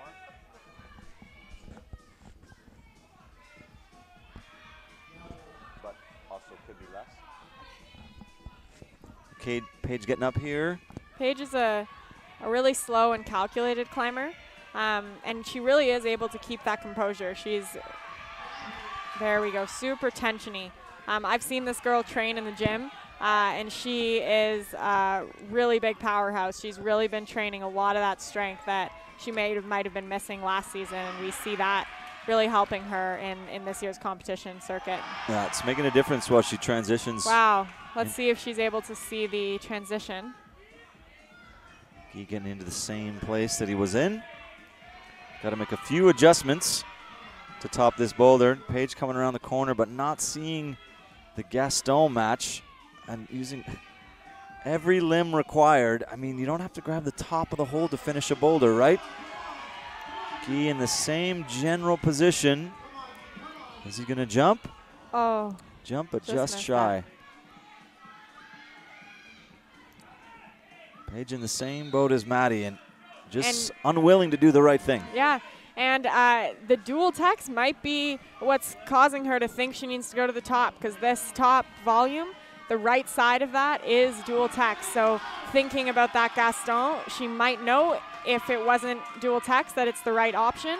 And we have seen people finish it that way, but it definitely deters you from trying. Yeah. There we go. And she gets it right. And then you see once she gets it right, she could take both hands off. So Exactly. it becomes a really, really comfortable position when you finally get the subtleties sorted out. But unlocking that sort of sequence in the 5 minutes that you have is challenging. Yeah. Good effort. And I think that Guy is going to walk away with a couple of swings and misses going for the last hold.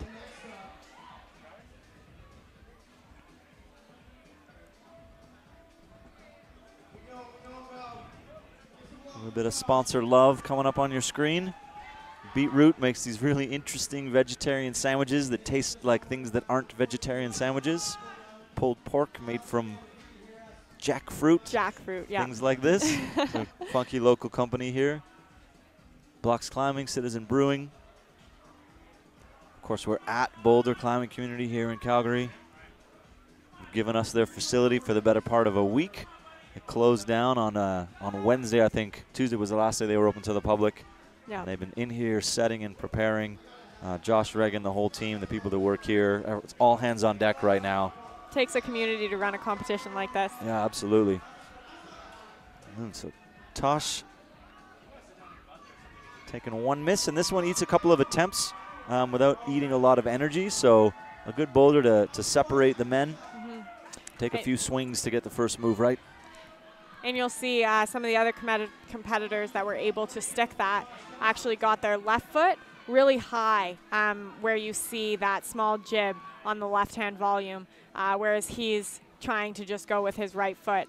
Really, you want both your feet up there in order to press into that dual text underside of that at higher volume. Yeah, he's climbing like a tall guy, which is not always a bad thing, but sometimes is a bad thing. So you see you're moving too much. Your hips are swinging around. There's not enough static.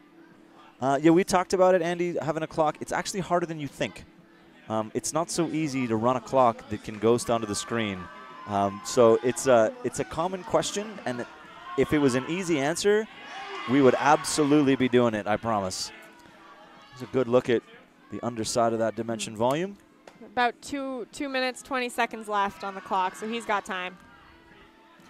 Yeah, there is 4 boulders in finals, not 5. So we saw 5 in qualifiers, 4 in semis, 4 in finals. And really with this finals format, they were able to preview in advance, so that 4 minutes is usually all spent on climbing. So he's coming all the way around, almost in a layback position to get his foot up. So interesting, foot up first. This might be good work from him. Awesome work.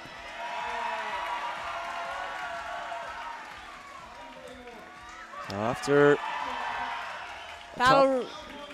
that top will really help him out.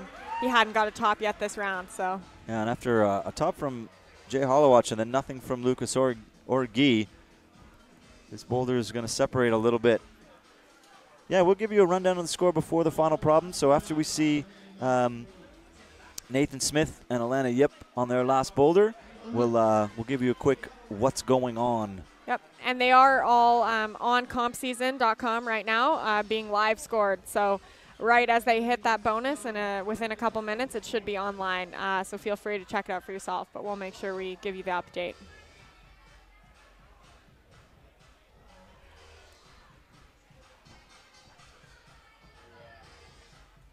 Nice. MEC, our series sponsor. Also a recent funder of the Canadian national team. So that's been a really great progression we've seen in the sport is private funding to the athletes. Yeah, absolutely. And Andy, I mean, I hear where you're coming from, but we also are using different providers. So over the years, we've done Facebook Live, we've done YouTube Live, we use our cell phones. So this is the first year we've consistently used an actual, the same company to run more than one event. So good work from Alana. And Nathan, I would think he's going to try and go low as well. As a big, strong, tall climber, he's going to read this as a low foot. Definitely. Jody, I can do that. I can find a way to give Etienne a hug from out east. Alana going for a similar method to Maddie. A crossover. Yeah. Looks very smooth. Super secure. That's definitely, and reading right away the transition and touch. You see the way her right foot, that heel drops down, and that gives you so much more purchase on that volume. It's hard to relax into that. Yep. But once you get it right, it feels good. It makes me want to train my ankle flexibility a little bit more. Absolutely. Try to get my toes touching my shin. Yeah, you got to work on your dorsiflexion in your ankles.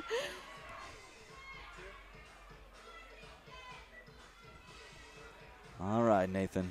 He's really getting some purchase on the thumb of that underside. There is a little bit of texture, as mentioned. There's no texture on the underside of that volume, but they've actually added a jib just so that they can have a bit of something to grab onto. Yeah, a tiny little help. Oh, he's in the beautiful position of I can see the finish, but I don't really know how to get there. Sure, why not? A hip knee bar. He doesn't want to risk having to start the boulder again. That is for sure. Good push from Nathan. It's really hard up under that roof like that. Awesome. Really well done, Nathan Smith. Awesome. And that was also a flash from Alana.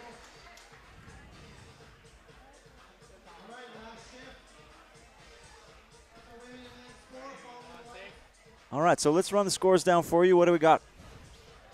Let me just reload here. So for the women, we have Maddie Fisher in first. That's really awesome. She kind of came out of the dust there as a dark horse. I know she came out as one of the dark horse finalists last year, so she's definitely been training for this moment with 3 tops and 3 zones in 4 attempts. We have Alana with 3 tops and 3 zones, Paige with 3 tops, 3 zones, Alyssa with 2 tops, 3 zones, and Mika with 3 zones. So definitely setting us up for a very interesting final boulder with a lot of folks having that 3 tops, 3 zones going into the final boulder. On the men's side, we have Zach Richardson in first. So right on Pete's prediction with 2 tops and 3 zones. We have Nathan Smith with 2 tops and 2 zones. We have Guy McNamee with 1 top, 3 zones. Lucas Yoshida with 1 top, 2 zones. And Jay Hollowatch with 1 top, 2 zones, and Tosh with 2 zones. So again, with this round, really setting us up for a super interesting final boulder where really anything can change. We could see Zach and Nathan not topping the last boulder, and either Guy, Lucas, or Jason being able to make that final boulder and really push themselves ahead. Similarly with the women, we could see the same thing happen. So really at this point, it's really anyone's game still. 1 boulder to go, and these are showy boulders. So right up the steepest part of the gym on some big, wide pinches for the women. So Mika going. Lots of options for heels and toes here. We're going to see a few different ways for this to get done. Zach getting squeezy. You're going to love the finish of this men's 4th boulder as well. Super, super interesting. Oh, having to keep that tension. You saw Mika with that bicycle toe between the volume and the black hold. That's really key to keep your tension in. Right when you lose that, those holds are not good. So you will lose yourself.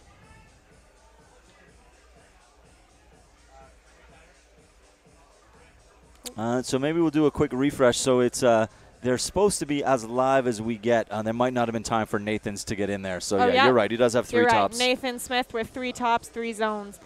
So he's ahead of Zach Richardson. Yeah, and Jay has sent 2 boulders. Thank you for the fact check.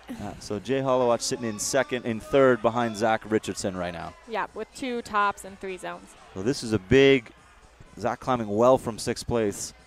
And the top here is going to make a difference across the field.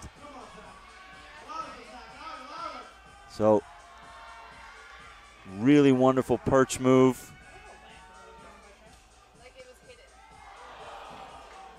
You can see he's figured out what he needs to do. Can he slow it down? Can he get the angles right? And whereas Mika here has lots of movement. So the contrast in these boulders is the men's boulder is 2 moves, and the women's boulder is about 65. Thanks for the fact check, guys. The live results are up on comp season and are uploading as we go.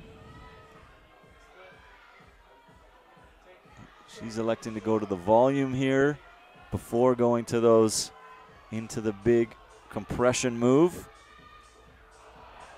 Good effort from Mika. And there's options up there too, so completely different from the first time she got up there. Exactly. Use different beta. Zach is doing the wow. Wow. So what you see there is sort of the tip over and jump. That's one option.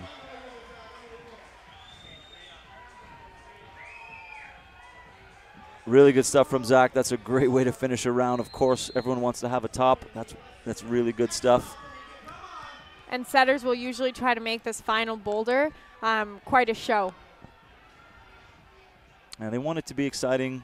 They like to have boulders that the crowd likes to see and that are fun to climb. So it's not all tears and hard work. There are boulders that produce really interesting movement. And Fred was saying, as you mentioned, that he likes to finish the round with a show. So he wants to finish the round with a really interesting to watch, really interesting to climb boulder. Mika, only 2.5 tries in 4 minutes. Yeah. It's a long climbing boulder. It's really powerful. So you're not going to see 5 or 6 tries from the women on this boulder. You're going to see them do it or not do it in only a couple of attempts. And just very physical. So it's the kind of boulder that doesn't really allow very many tries. Many different styles of beta that can go at the top of that. Either whether you want to defy for many moves and a bit more secure, and you're going to probably take a little bit more energy, or you can go for a little less control, a little less secure, and less movement up there. So we'll see how each of the competitors feel. Yeah, and you can always, in moves like that, it's going to take you longer to heel and toe hook your way through it. And if you're feeling a little bit squeezy, you can let your feet cut loose, and you will move through much more quickly. But your opportunities for failure become higher. Exactly. Oh, Alyssa Weber, Jay Hollowatch. So this is probably more into a style of boulder that Jay is seasoned with. He's competed in quite a few World Cups in the last few seasons, and he's going to be used to interesting this. It's essentially a handless jump. It's something that maybe you don't get to train a lot, but it will be at least a somewhat familiar move. A controlled swing across for the men here, whereas the women are just squeeze and go, and Jay's got to slow that down just a little bit to make the foot stick. Oh, wow. Great for Alyssa. Can hold 1, can hold 2. Yeah. 3 swings is too much to ask on that volume up there. Exactly. And you'll see she chose heel hook versus the toe hook that we saw before.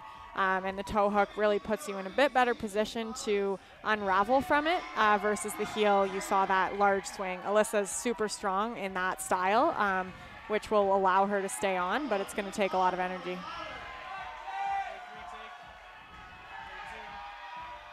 A pretty full house in here.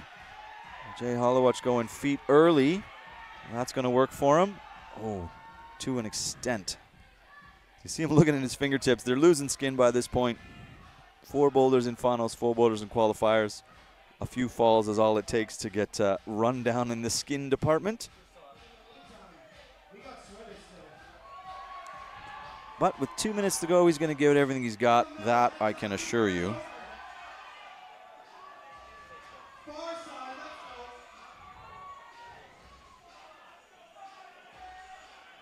Alyssa choosing to get on with about 2 minutes left.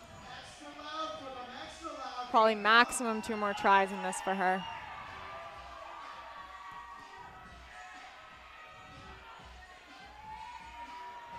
Going for that heel hook again. It'll be interesting to see if she transitions to the toe.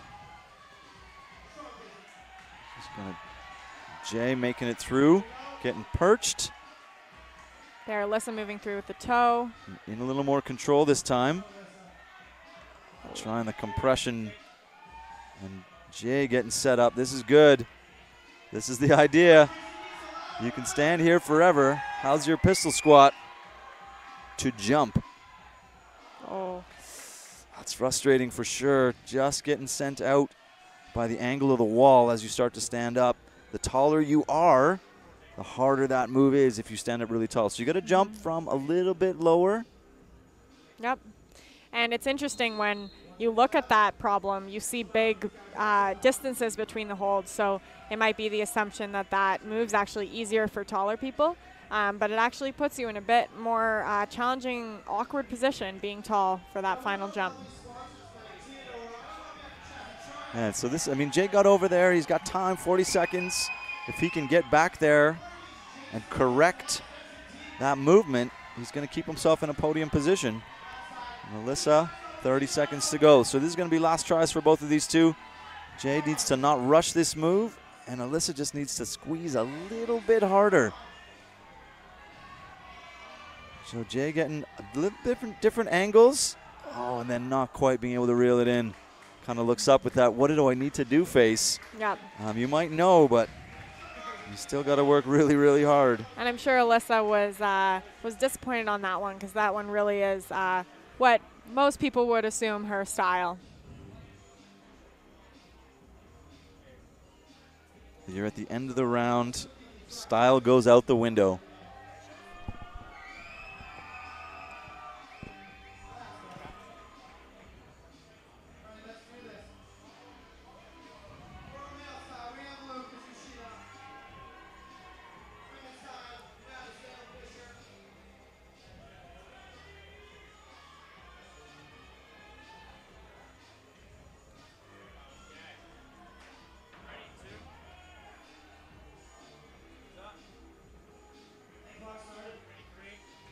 All right, Lucas Uchida, Madison Fisher. Can she continue storming through the finals boulders? So the top three women here have all secured a podium. It's just going to be a question of which color. Exactly. So tops and attempts are going to matter here on this boulder. And right now, it's Maddie's to win or lose. Incredible climbing from a young competitor, showing really good composure all the way through the round.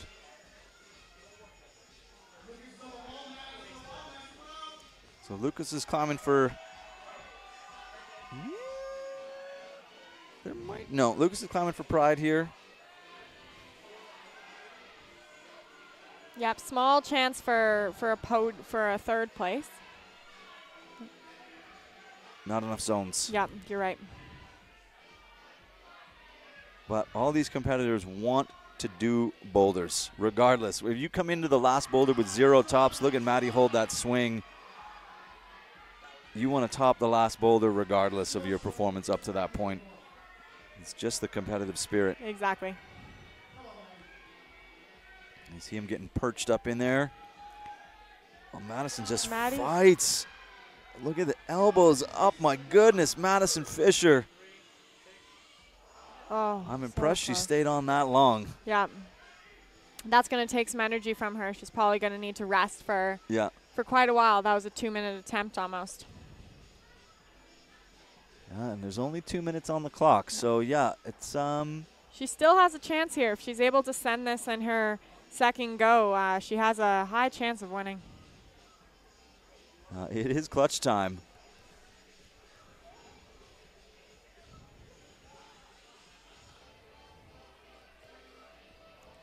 A really interesting women's shakedown.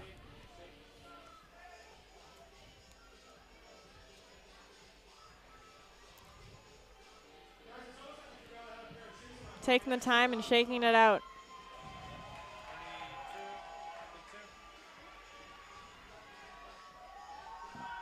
The top here is going to give her a podium. And she, as you say, she's going to take the time to get it right. She's stretching on the mat. Going to let the clock wind down, probably to about a minute, I would argue. Yeah, she knows what she has to do.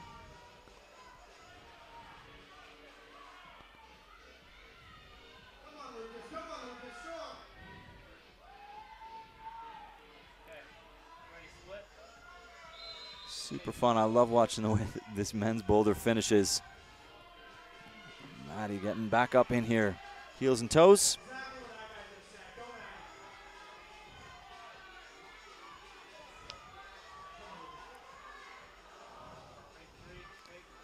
Lucas looking pretty frustrated. Yeah, looking very frustrated. Let's see if she commits to the double clutch. Nope, back to that Gaston press. There we go. Oh, saves it, but not quite. And 20 seconds on the clock. Not enough time to get back up there. Madison Fisher leaves the door open for both Alana and Paige. Yep. 10 seconds to go. What can Lucas do here? Yes. Oh, wonderful stuff. Almost a 180 twist. Yeah. That got him to that final hold. Yeah. More comfortable facing out, managed to get the jump in. Obviously frustrated, but happy to stick that move. Small consolation at the end of a tough round, but showing real class to keep trying, right? It's hard. You've been there. It's hard to keep climbing at the end of a finals round when you know there's no podium to be had. Yep. You got to dig deep. That's a mental hurdle to get over, is to say that I got to do it. I got to do it. Definitely. And I find that when that final problem gives a bit of a show and the crowd's really in it with you, it helps you just want to push a little harder, even though you know it's just for the pride. Yeah, you're basically, at that point, you're tuning out all the noise, and the crowd is loud because it's a showy boulder, and you're like, you know what? Let's just do this and give the people what they're looking for, and Exactly. that's tops. And a lot of these competitors, it's that energy that really makes this worth it for them. So any sort of top is really worth it for them. Thanks, guys. We're doing what we can for you. We're trying to make it as interesting, as exciting, some insight on what's going on. Guy McNamee getting right up in this boulder. As we said, the beginning is not, it doesn't take long to get there. It's 2 moves, and then a really, really interesting dyno. And you almost need to put yourself in that position of almost squatting it out, getting both feet up there, because that's the power you need to get to that next move. Trying to pistol squat it out, it's going to be pretty hard. Yeah, 2-foot jump is going to be way more helpful. Paige Bakhtashuk moving through the pinches, and Guy getting tall.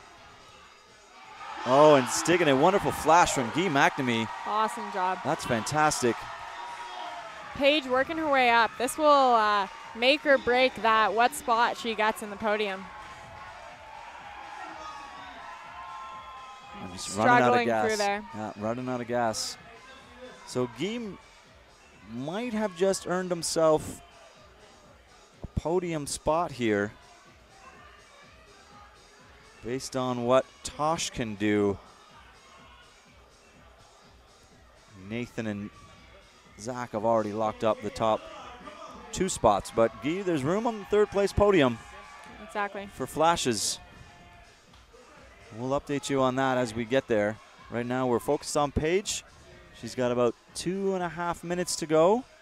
And she looks like she was gassing out a little bit. This boulder is super physical, and it's after a very long, not only round of climbing, but weekend of climbing. So her being able to take the rest she needs, and you see she got on again at 1:45. So we'll see if she'll be able to put 2 more tries into this if this one doesn't work out. And I mean, the argument being that you only need 1. You can get to the top. She knows what she's got to do. Yeah. And she's smiling. She's smiling. I think she knows she's got a 3rd place spot right here. Yeah.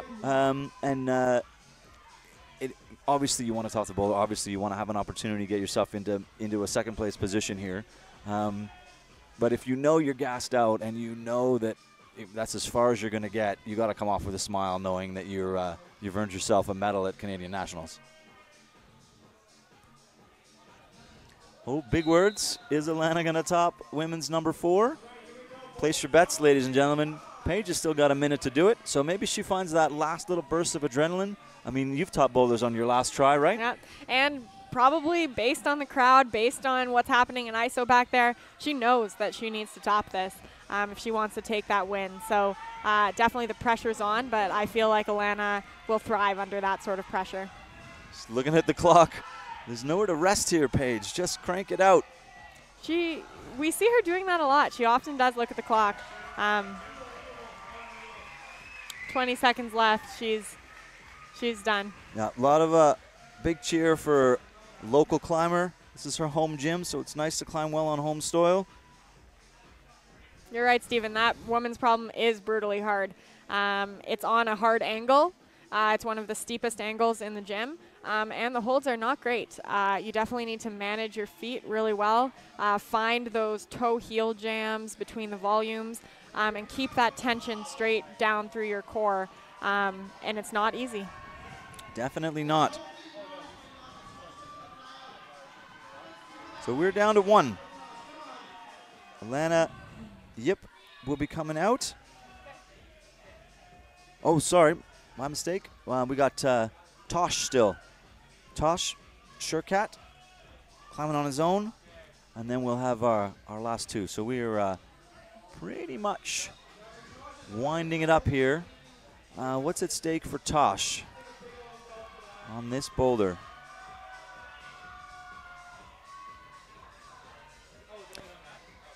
Some pride play. Yeah, we got pride going on. A fun boulder to finish your round out. So he's smiling too.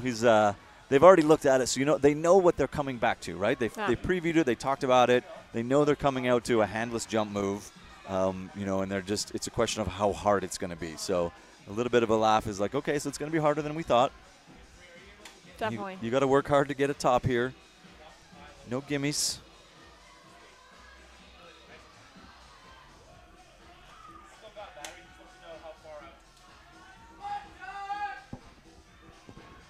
I think I actually just heard Caleb yelling. Yep. A very distinct voice. It's funny when you're on the wall. Sometimes I can only hear certain people in the crowd, regardless of how loud they are.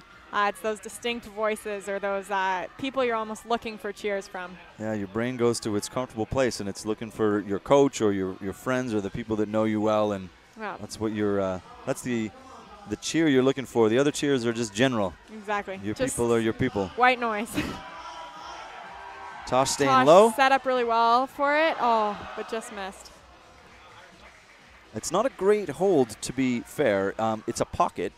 So it takes some accuracy. You're not just sort of slam dunking and latching a final jug. You're in a pocket that's shallow at the bottom and sliding away to the side. So make no mistake, this is not a showy boulder just for the sake of being a showy boulder at the end of the round. This boulder is designed to have separated the climbers depending on what they were, where their results were coming into this move. So a couple falls for sure on people transitioning into the zone area, and then a few attempts to top this boulder out. So this is designed to be a test to see who can top it and who's going to climb the best at the end of a round. So it is not just showy for the sake of showy.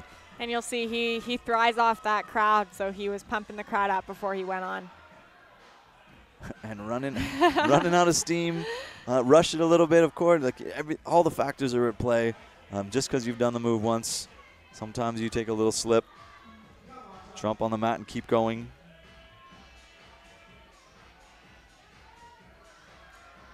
Stay calm in this one. Release that heel. There Solid. Get the perch again.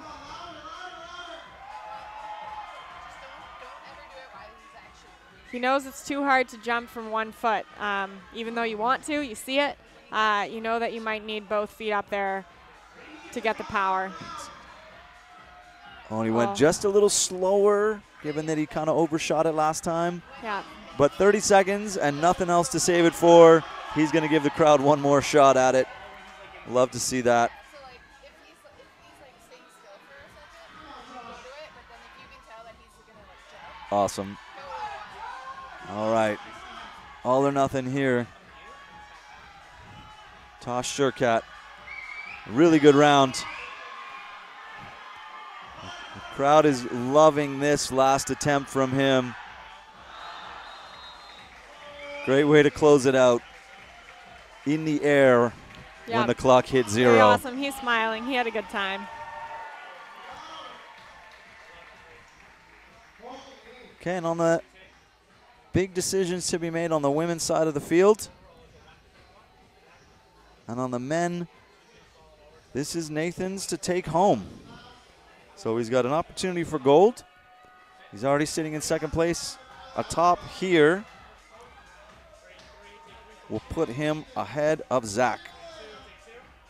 So both on the line right now. 4 minutes to go in the 2019 Open Bouldering National Championships here at Boulder Climbing Community in Calgary.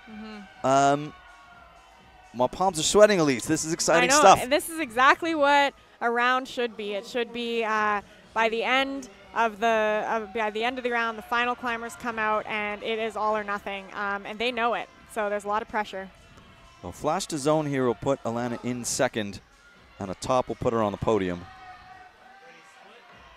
Looks like she will get that flash to zone.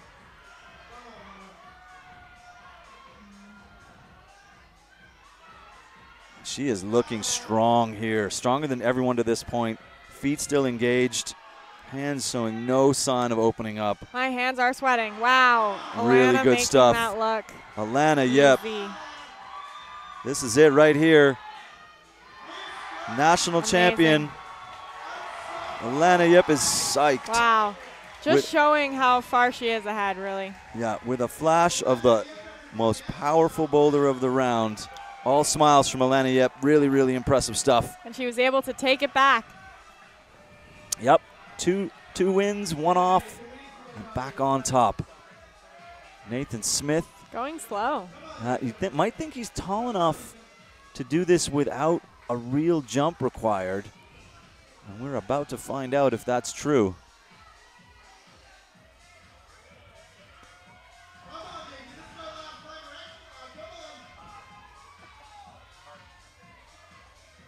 This is so tense. Oh.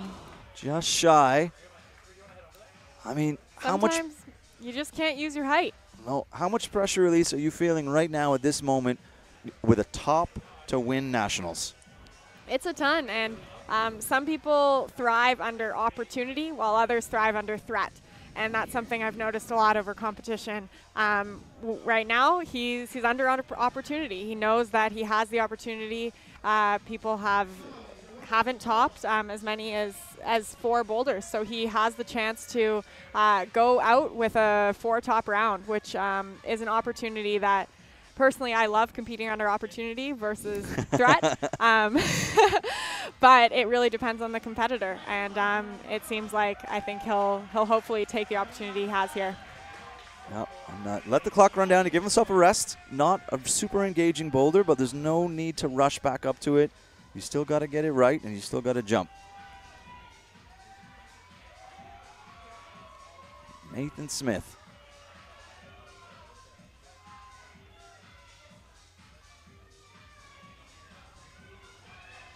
It's a lot of Nathan to get rocked over. Just heard the 1 minute whistle. He is a big guy. Getting his foot a little farther over to the right this time. Maybe that'll be the difference he's looking for. Can he get the left foot up, and does he need it? It's a lot of hip flexibility there to get your left foot up as well without pushing your butt out of the wall. Just missed. Nathan Smith, you got to go. 30 seconds. You can't give up, son. Otherwise, Zach Richardson looks like he might be our new national champ. Yeah. This is it. Not a lot of time. He's going to have to rush the last move, which is not what he really wants to do. But maybe that's the spring he needs. Maybe it is. Maybe you're right. Maybe he needs that impetus. 10 seconds. Nathan Smith, everything on the line. My hands are sweating. 5 seconds, Nathan. Go, oh, my Nathan. goodness. Gotta go, son. Gotta go. No. He's going to run out of clock. Zach but a Richardson. Good show. Wow, Zach Richardson. Nathan Smith. And then Guy McNamee is your podium on the men's side. On the ladies, you are looking at Alana Yip, Madison Fisher, and Paige Boklis-Chuck. We're going to run some commercials, and we're going to take you out. Don't go anywhere. We're going to have the podiums in the time of modern technology. We don't have to wait very long, so stick around. And if you want to see the podiums come up, we're going to run a few sponsor commercials.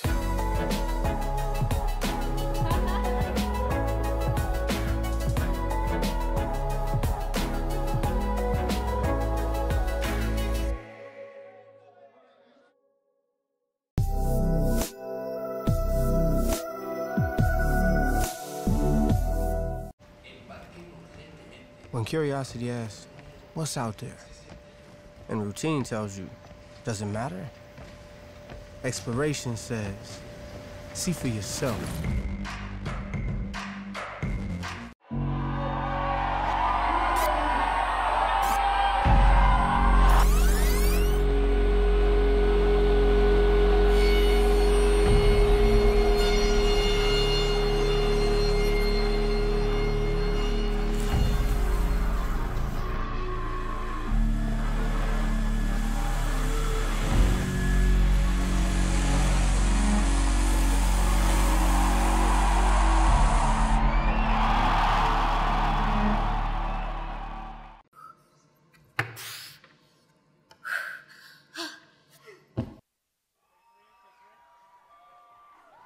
Glad we didn't ruin any eardrums there coming out to our commercials. I told you I wouldn't lie to you 3 times.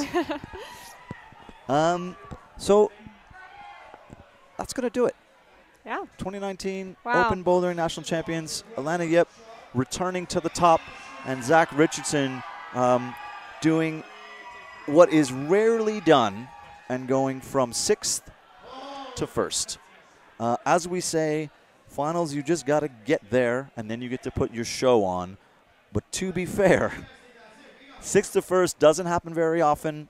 It's hard to come out and climb each boulder first, but I'm very impressed with the performance that Zach put on. I'm very impressed with the performance that Nathan Smith put on. Guy McNamee coming from the youth circuit to podium at Open Nationals is fantastic. Jason Hollowatch in 4th, Lucas Uchida in 5th, Tosh Shurkat, crowd favorite, coming down in 6th place. And on the women's side, Alana Yip just absolutely showing you that she is a seasoned competitor. The way she climbed the last boulder, the boulder that's basically kicked off all of the women. Yeah. Super powerful boulder. We had some powerful climbers, and Alana Yip stormed up it, looking for opportunity, looking for that win. She knew with the top she could do it, and she did. Madison Fisher, wonderful stuff, coming out of Ontario, coming from the youth circuit as well. Paige Boklis-Chuck, local home gym, amazing effort to come out of the youth circuit and get a podium at nationals. Alyssa Weber, strong 4th place finish. Mika Hassoy, and unfortunately our one of my favorite climbers, Allison Vest. I'm hoping she's okay. I will. Maybe we'll see some updates from somebody soon. Unable to do anything after the first boulder due to injury, and closing out the round. So, Elise, final thoughts? It was awesome. I really love that we're starting to see a really good mix of old faces and new faces in these competitions, and we're seeing Zach Richardson, someone who's really built up through that journey of high performance. We've seen him kind of in his early stages of when he was a younger youth, kind of showing his potential over the years. He started to show himself on the youth international stage, and we're definitely now seeing that come into the open circuit. And I love that transition. I remember when I was a really young competitor starting to enter this, I remember looking up to people like Vicki Weldon, where she would say, someday your generation will move up, and now I'm at the generation where the new climbers are coming in, and that's an interesting transition to see. It's hard to see that happen. I'm getting old.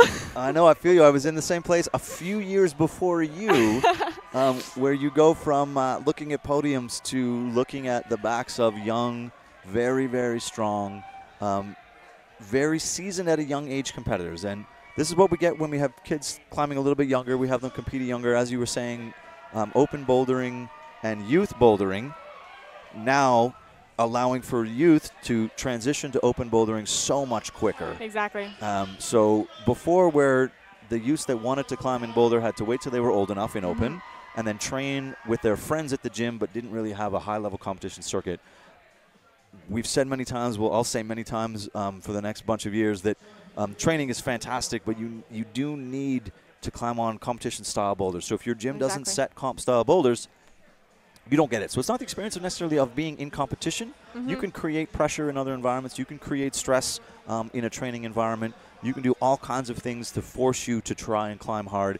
But if the style of boulders is commercial setting where you train, it's very, very difficult. So having a youth circuit in bouldering has obviously produced from these climbers that were strong lead climbers, all of a sudden really strong boulder climbers. And now hopefully with this new national team program, one thing that it does do is instead of being able to send a lot of people to international competitions, which is good to an extent, but it's only good if you're able to take that experience back home and change something. And I think that this new program will hopefully emphasize that for a lot of people, that it is a really big deal to compete on an international stage. And hopefully we'll see some results from the camp later in April to see how who will be sent to those World Cups and what that difference will be. yeah, absolutely. And an interesting point there from Phil from Zach climbing in Youth Boulder Nationals, where, let me just pull the results up here, where he was third in junior boys, and then turning around and winning Open Boulder Nationals. So that is a pretty solid jump, and I think that was his last year as a junior. Don't quote me on that.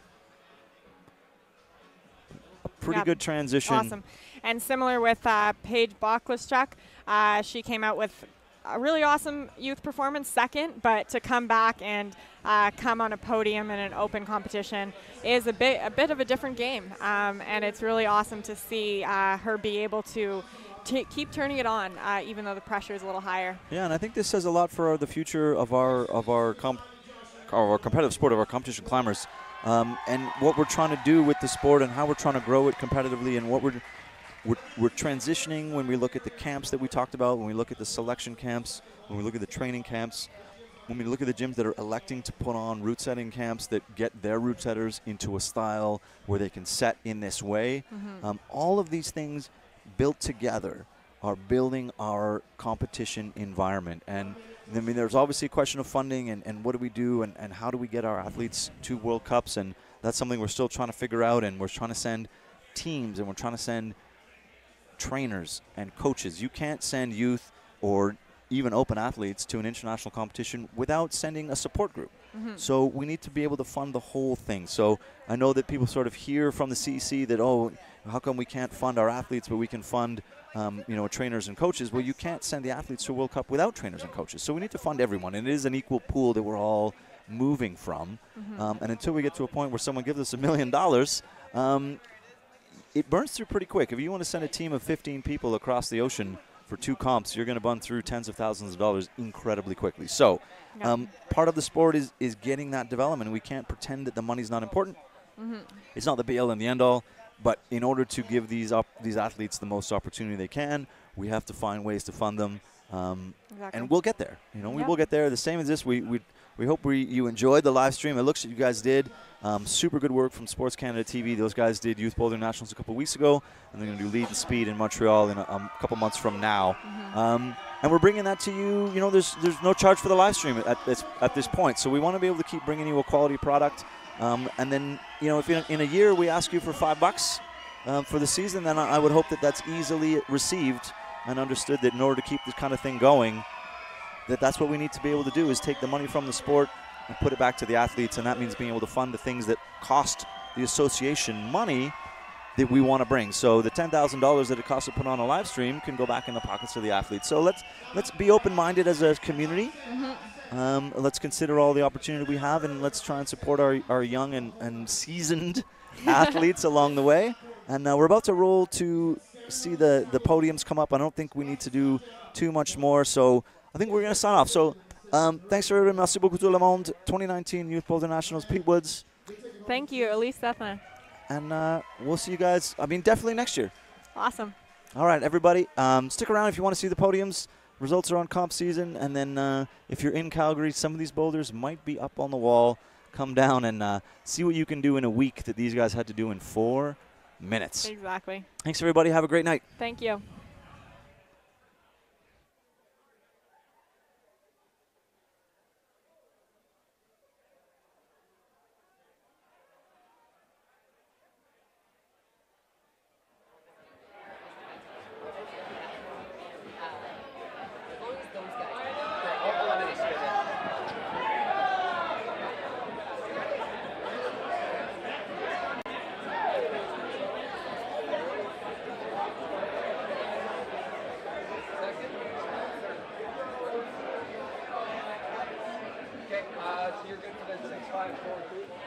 Okay, so what you're going to do is you're going to say, so they did thanks, and then you'll be like, okay, now we're going to present the women's finalist in 6th place. So women's first. Yeah, call her up.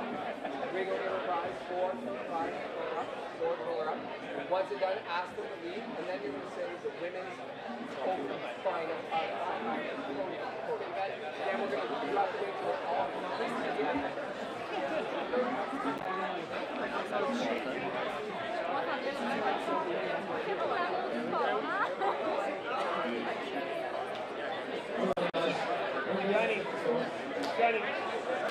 Now, as amazing as it's been, there have been a massive team of people. Now, we can't go without. So first and foremost, I want to thank Matt for seriously tonight. I'm sure you see the sign put around. All your life, you say, thank you. You've been watching the YouTube YouTube like videos, don't fight it in. You got it. It's all about angle, man. It's all about angle. From 12 hours to now, these giant great volumes of noise. I'm sure the athletes are too happy about it, but we are. Shout out to the Mansion Volumes. They are our main title sponsor.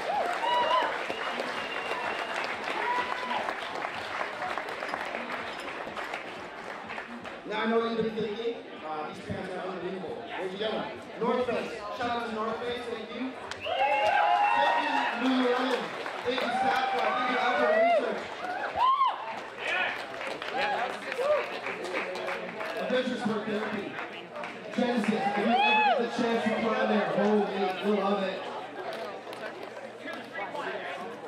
Theodore, hopefully had a chance to try the team. Citizen Brewery, I'm sure you all have somebody else. Boss Climbing, you know if they're holding on the wall, thank you, boss. Thank you, Boulder Coffee, hopefully so you guys want it. Thank you so much for having me. Actually, on that note, thanks Boulder as well, awesome.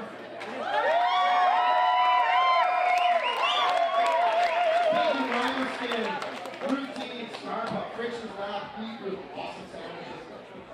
Trueback, I wish I should bring out that blue man kombucha, I forgot about that, but Mission Health, Flash, and last but not least, Family Exposure. Nice round of applause for everyone involved for tonight.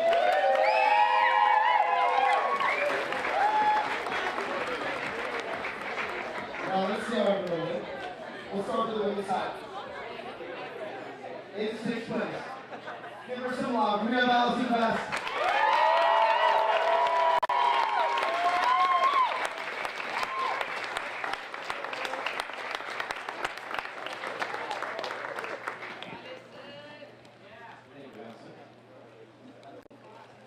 In 5th place. We have Mika. Also in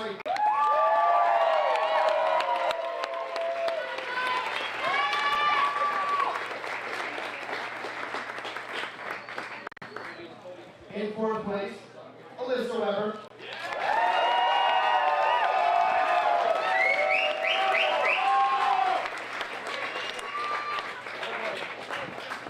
Awesome, thanks, ladies. And you guys can just step to the side. Our podium places on the wing side.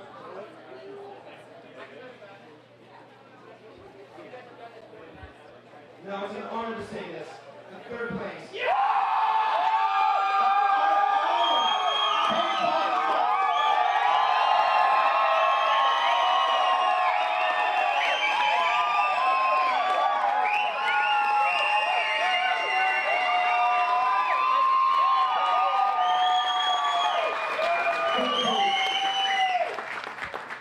Look at that stand on there, Paige. In third place, Paige.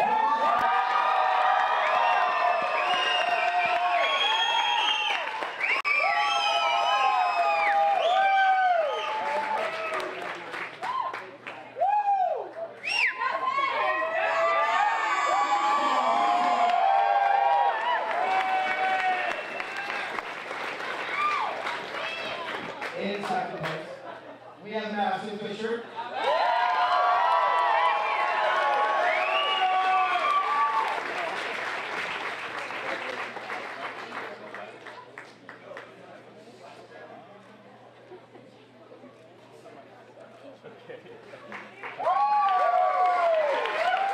And last but not least, our first place of our nationals.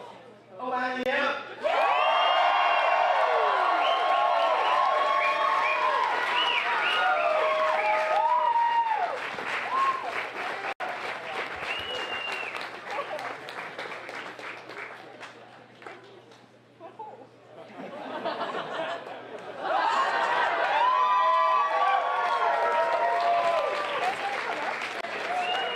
Massive round of applause for these ladies. They're doing absolutely amazing.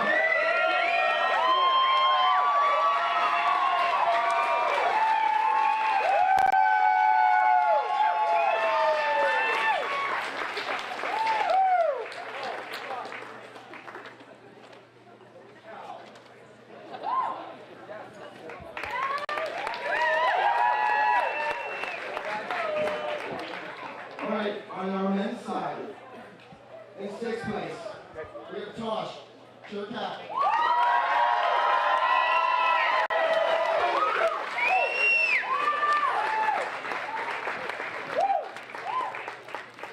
In fifth, Lucas Ushida.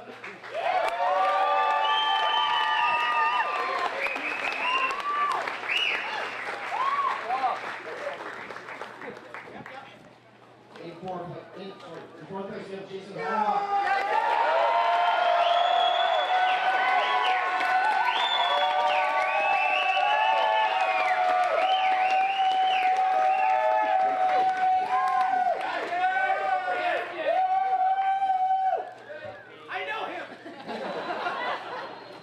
Also, this one, the Andrew side.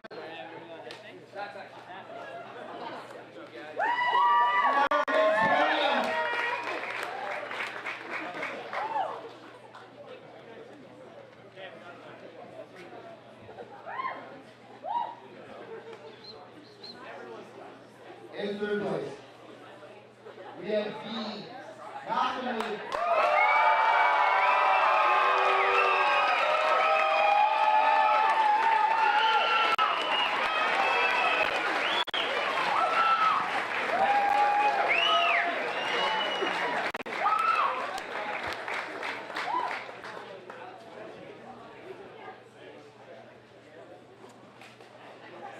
Make some noise for the league.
massive love, extra love.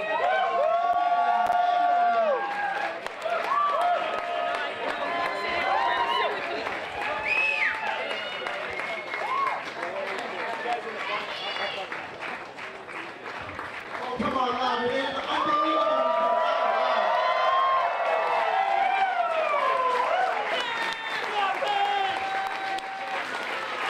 Thank you guys. That was an absolute honor. Thank you guys.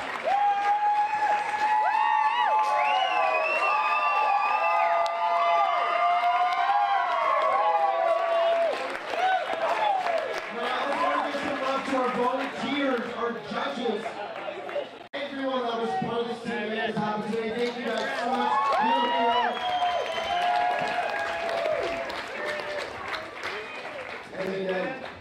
It starts with an A. Lager. After parties out in Aho, please join us. I'm sure you've already had a couple of those things. So let's keep it going. Thank you guys. Drive safe.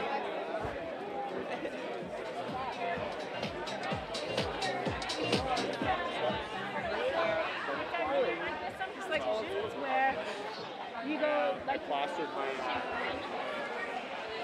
set. Good. Thank you. Before the interview? Okay, good. Because it would be pretty real easy.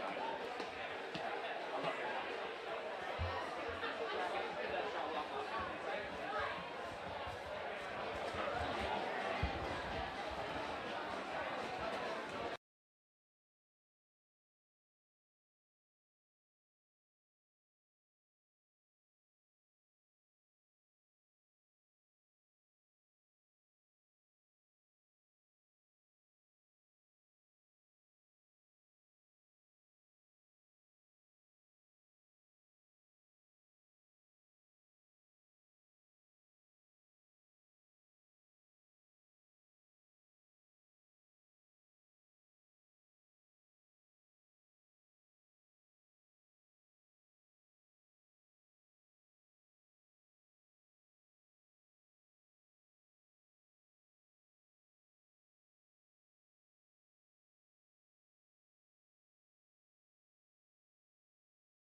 will be.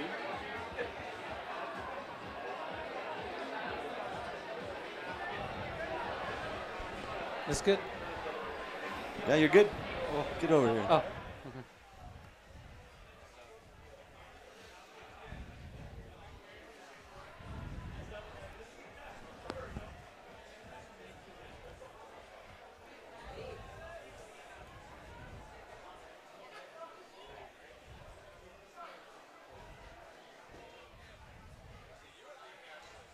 All right, I'm here with Zach Richardson, Men's Open Bouldering Champion 2019. Zach, how does it feel? Really surprising. Really surprising. Why do you say surprising? Interesting answer. Well, to start, I guess, right after the preview, I looked at all the climbs and like, these are not my style.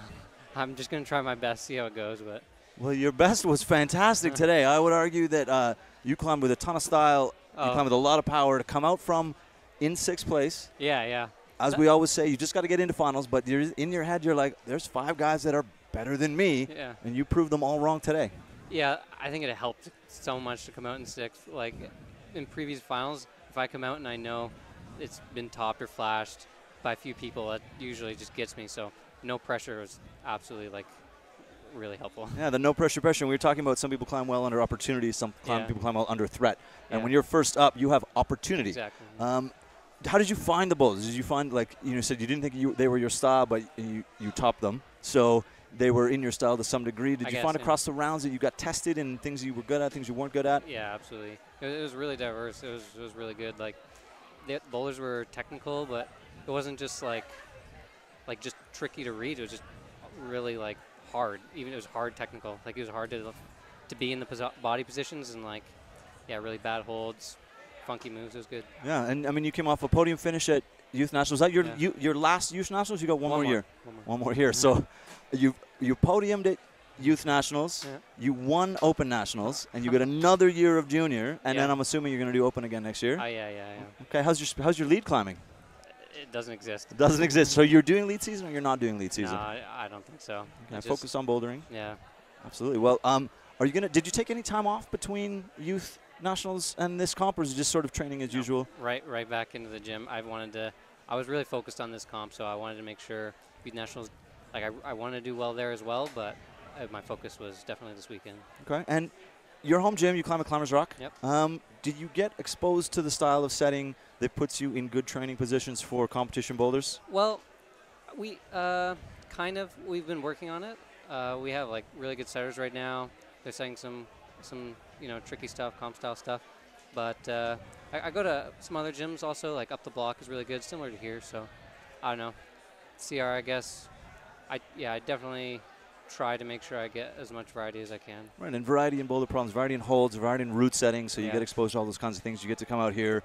You climb with the big boys, and you you won, dude. Oh, congratulations, well deserved. Thank you. You didn't sneak it out. You crushed it. Oh, so thanks. Well deserved win, and we'll see you next year.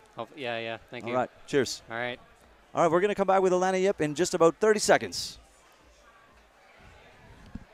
All right. Good brother. Thank you. Yeah, let it sink in. Yeah, go back hang with your friends. All right, thank you, man. Yeah, for sure. You want to do it? Yeah. Oh, 10 sets.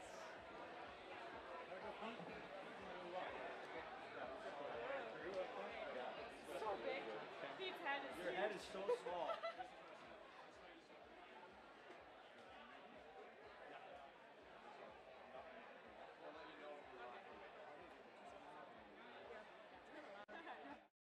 I'm almost deaf after doing the live stream. Oh my god.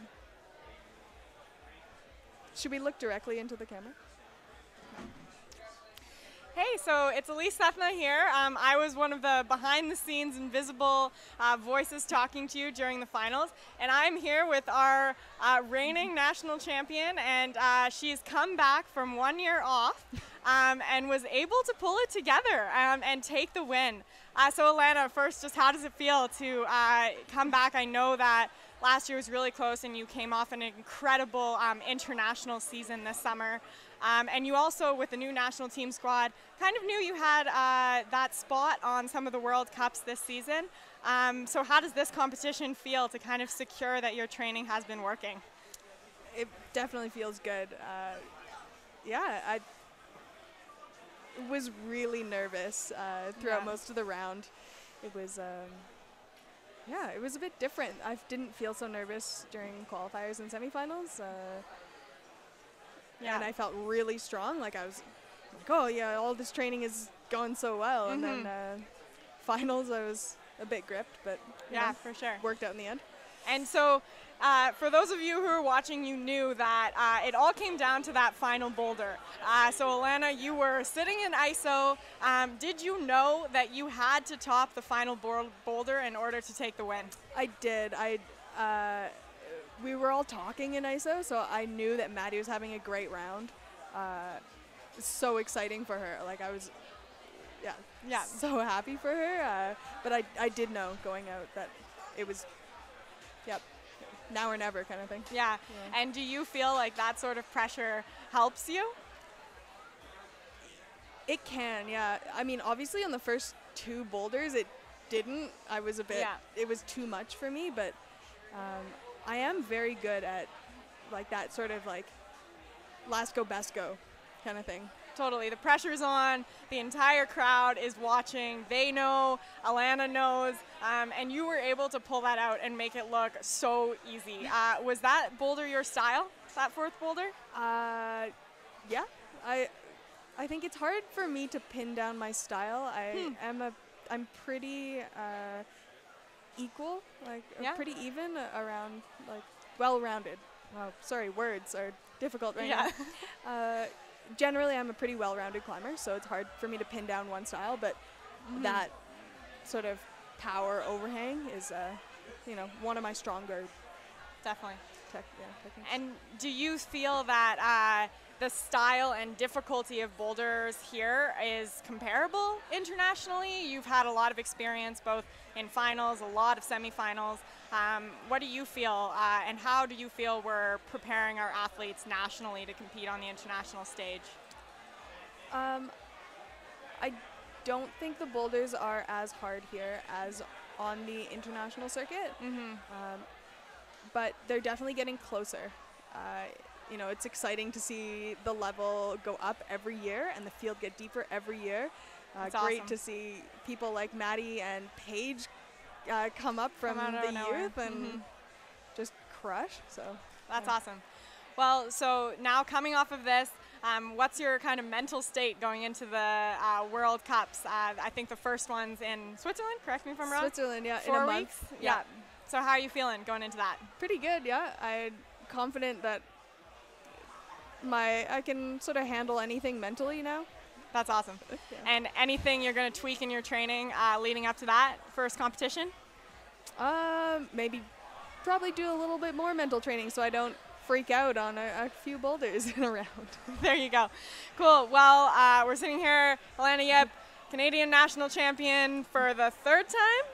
Third time for bouldering, yeah. Third time for bouldering. And we'll definitely see her and have to watch her on the international stage. Alana, thank you for talking to us. Thank you for giving us a great show.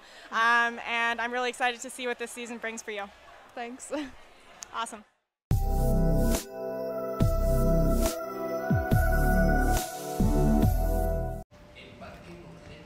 When curiosity asks, what's out there?